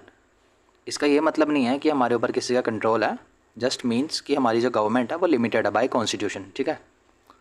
Then president जो है, प्रेसिडेंट को पार्लियामेंट्री प्रिविलेज नहीं मिलती, ये याद रखना। मैंने बताया ना कि प्रेसिडेंट जो है वो पार्लियामेंट के मेंबर नहीं होते, पार्ट होते हैं, ठीक है, मेंबर एंड पार्ट में डिफरेंस होता है। वैसे मैंने बताया जो पार्लियामेंट है हमारा उसमें 3 ऑर्गन होते हैं, एक लोकसभा, एक राज्यसभा, एक हमारे प्रेसिडेंट, ठीक है। जो प्रेसिडेंट पार्ट हैं पार्लियामेंट के, इनके पास, प्रेसिडेंट के पास पार्लियामेंट की कोई भी प्रिविलेज नहीं होती, ठीक है, कोई भी प्रिविलेज, यहाँ पे प्रिविलेज आना चाहिए था, प्रोविज़न लिख दिया मैंने गलती से, ठीक है, पार्लियामेंट की कोई भी प्रिविलेज नहीं होती। देन ये टेबल ऑफ प्रेसिडेंट्स है, मींस ऑर्डर दिया हुआ है, सबसे पहले आते हैं प्रेसिडेंट, उसके बाद वाइस प्रेसिडेंट, उसके बाद प्राइम मिनिस्टर, उसके बाद गवर्नर आते हैं, उसके बाद आते हैं former president and deputy prime minister. Former president आएंगे 5th नंबर पर। 6th नंबर पे कौन आएगा, हमारे चीफ जस्टिस आ गए एंड स्पीकर आ गए। मैंने बताया था ना जो स्पीकर होते हैं सीजीआई होते हैं हमारे, उनका रैंक इक्वल होता है। 7th नंबर पे आता है हमारे जो यूनियन के कैबिनेट मिनिस्टर हैं वो, जो चीफ मिनिस्टर हैं स्टेट्स के वो, जो नीति आयोग का वाइस चेयरपर्सन होगा वो, जो फॉर्मर प्राइम मिनिस्टर है वो, लीडर ऑफ ऑपोजिशन दोनों हाउसेस में वो, इनका रैंक होता है 7th। ठीक है। 8th नंबर पे कौन आता है, एंड जो भारत रत्न होल्डर्स हैं ना, जिनको भारत रत्न मिला होता है, इंडिया का हाईएस्ट सिविलियन अवार्ड, उनका रैंक भी 7th होता है। एंड 8th पे आते हैं एम्बेसडर्स। जो एम्बेसडर होते हैं वो, या फिर जो एक्स्ट्राऑर्डिनरी एंड प्लेंटिनरी एंड जो हाई कमिश्नर होते हैं कॉमनवेल्थ नेशंस के, वो आते हैं 8th नंबर पर। चीफ मिनिस्टर जो होते हैं अपनी स्टेट के किसी और स्टेट में, वो, and governor outside there state. ठीक है, वो 8th नंबर पे आते हैं। 8th नंबर पे वो आते हैं। 9th पे कौन आएगा, हमारे सुप्रीम कोर्ट के जज आएंगे 9th नंबर पे। UPSC, chief election commissioner and CAG यानी कि controller and auditor general of India, ये आते हैं 9th नंबर पे। ठीक है। देन आते हैं हमारा रिप्रेजेंटेशन ऑफ पीपल एक्ट 1950। ठीक है, 2 एक्ट हैं, एक रिप्रेजेंटेशन ऑफ पीपल एक्ट 1950, दूसरा है आरपी एक्ट 1951। ठीक है, जो 1950 वाला एक्ट है, इसके अंदर जो हमारी सीट्स हैं राज्यसभा में, पार्लियामेंट में, दोनों हाउसेस में, वो एलोकेट की जाती हैं। ठीक है, allocation of seats in house of people यानी Lok Sabha, in parliament and state legislature and state council of legislative council of states. ठीक है, जो भी एलोकेशन ऑफ सीट्स होती है लोकसभा के अंदर, स्टेट लेजिस्लेचर के अंदर एंड स्टेट काउंसिल्स के अंदर, वो होती है रिप्रेजेंटेशन ऑफ पीपल एक्ट 1950 के अंदर। ठीक है, एंड इसी के अंदर 1950 वाले जो रिप्रेजेंटेशन ऑफ पीपल एक्ट है, इसी के अंदर 1950 वाला, ठीक है, मैं वर्ड पे इस टाइमलाइन पे फोकस कर रहा हूँ, 1950, इसी के अंदर जो हमारी कॉन्स्टिट्यूएंसीज होती हैं, इसको डीलिमिट किया जाता है सेंसस के बाद। ठीक है, 10 साल बाद डीलिमिट किया जाता है 1950 वाले एक्ट के अंदर। ठीक है, आरपीए एक्ट 1950 के अंदर जो कॉन्स्टिट्यूएंसीज का डीलिमिटेशन होता है वो 1950 वाले एक्ट के अंदर होता है। एंड 1950 वाले एक्ट के अंदर ही जो हमारे इलेक्टर्स होते हैं उनको रजिस्टर किया जाता है for parliamentary constituencies and for assembly and council constituencies. ठीक है, लोकसभा के लिए, राज्यसभा के लिए, स्टेट असेंबली के लिए, स्टेट काउंसिल्स के लिए, जितने भी इलेक्टर्स होते हैं, ठीक है, यानी वोटर्स होते हैं, उनका रजिस्ट्रेशन होता है 1950 वाले आरपीए के अंदर। ठीक है, आरपीए 1951। देन जो रजिस्ट्रेशन होती है, ठीक है, मींस कोई वोटर है, कोई वोटर की क्वालिफिकेशन क्या होगी, मतलब कौन क्वालिफाइड है वोटर बनने के लिए, कौन डिसक्वालीफाइड हो जाएगा बीइंग अ वोटर। ठीक है, फॉर सच रजिस्ट्रेशन, वो कहाँ पर मैंशनड है, it is mentioned in RPA act 1950। RPA act 1950 में मैंशनड है। ठीक है, and relaxation of residential qualification in case of displaced persons जो माइग्रेट हुए थे इंडिया में फ्रॉम पाकिस्तान बिफोर 25 जुलाई 1949। ये चीज़ किस एक्ट में लिखी है, 1950 में लिखी है। आरपी एक्ट 1950 ऑप्शन दे देगा या फिर स्टेटमेंट दे देगा, आरपी एक्ट 1951 सेज डिलिमिटेशन जो है प्रेसिडेंट के द्वारा, कौन डिलिमिटेशन कमीशन प्रेसिडेंट के द्वारा बनाया जाता है with the help of election commission. That would be wrong, it is 1950 not 1951, ये याद रखना। ठीक है, कंफ्यूज नहीं होना इसमें। 1950 के अंदर कॉन्स्टिट्यूएंसी बनाई जाती हैं, सीट्स को एलोकेट किया जाता है, वोटर्स की रजिस्ट्रेशन होती है, वोटर्स की क्वालिफिकेशन एंड डिसक्वालिफिकेशन होती है, एंड रेजिडेंशियल रिक्वायरमेंट जो है मेंबर्स जो पर्सन डिस्प्लेस हुए थे पाकिस्तान से इंडिया की तरफ, उनको बताया जाता है। एंड 1950 वाला एक्ट जो है, उसी के अंदर ही हमारे जो इलेक्टोरल रोल्स होते हैं उनको प्रिपेयर किया जाता है। ठीक है, इलेक्टोरल रोल को प्रिपेयर किया जाता है। जो आरपी एक्ट 1950 था, इसको 2008 में अमेंड किया गया था। ठीक है, state wise breakup of schedule caste and schedule type seats के लिए। ठीक है, मींस SC ST सीट्स जो थी उनको स्टेट वाइज ब्रेकअप करो, इसलिए आरपी एक्ट 1950 को 2008 में अमेंड किया गया था, simple. Then RPA act 1951, RPA act 1951 की बात कर रहा हूँ मैं। 1951 जो है, इसके अंदर जो पॉलिटिकल पार्टीज़ है उसका रजिस्ट्रेशन होता है।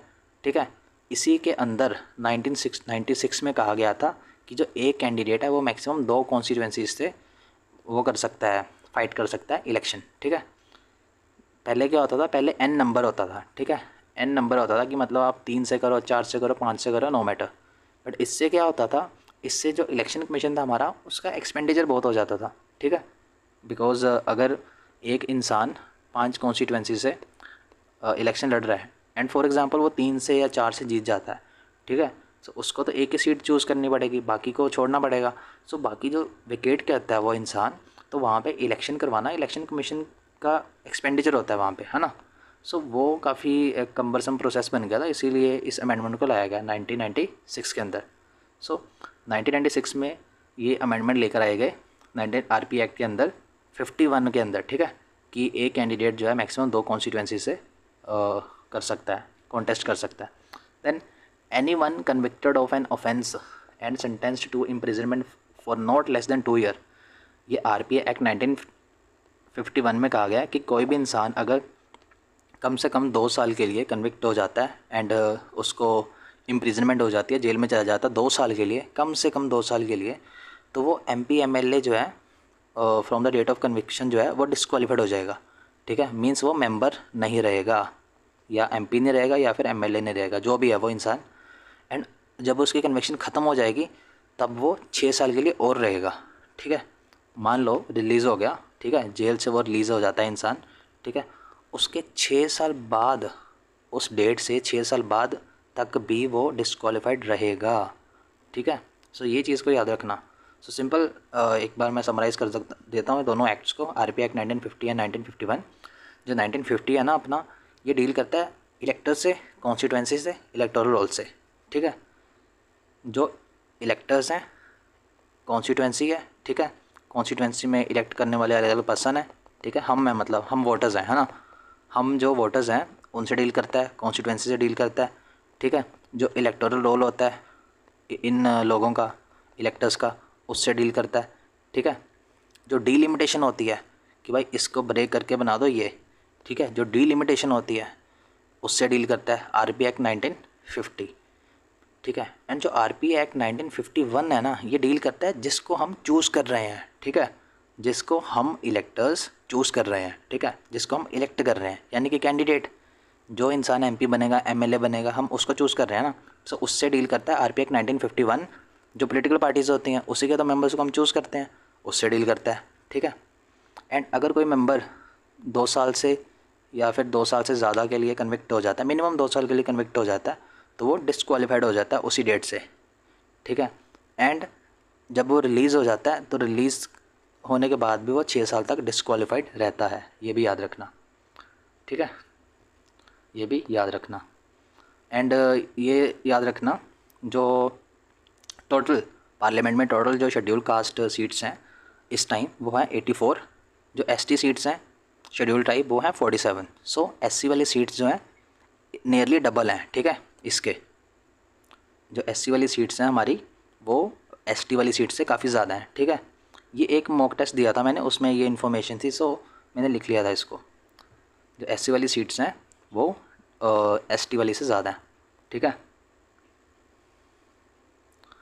ये मैंने स्टेट्स लिखी हैं, स्टेट्स ड्यूटीज़ लिखी हैं जिनकी सिर्फ़ और सिर्फ एक ही सीट है लोकसभा के अंदर। लोकसभा के अंदर जिनकी सिर्फ एक सीट है वो है सिक्किम, मेघालय, नागालैंड, पौंडीचेरी, दमन दीव, दादरा नागर हवेली, लक्षद्वीप, चंडीगढ़, अंडमान निकोबार आइलैंड, ठीक है। सो ये याद रखना, कई बार ऑप्शन दे देता है, सो एलिमिनेट करने में आसानी होगी। सिर्फ एक सीट है जिनकी लोकसभा के अंदर Sikkim, Meghalaya, Nagaland, Pondicherry, Daman Diu, Dadra Nagar Haveli, Lakshadweep, Chandigarh, Andaman Nicobar island. So you can say हमारा लक्षद्वीप, अंडमान निकोबार आइलैंड, पुडुचेरी, दादरा नागर हवेली, दमन दीव, चंडीगढ़, ठीक है, कितने हो गए, एक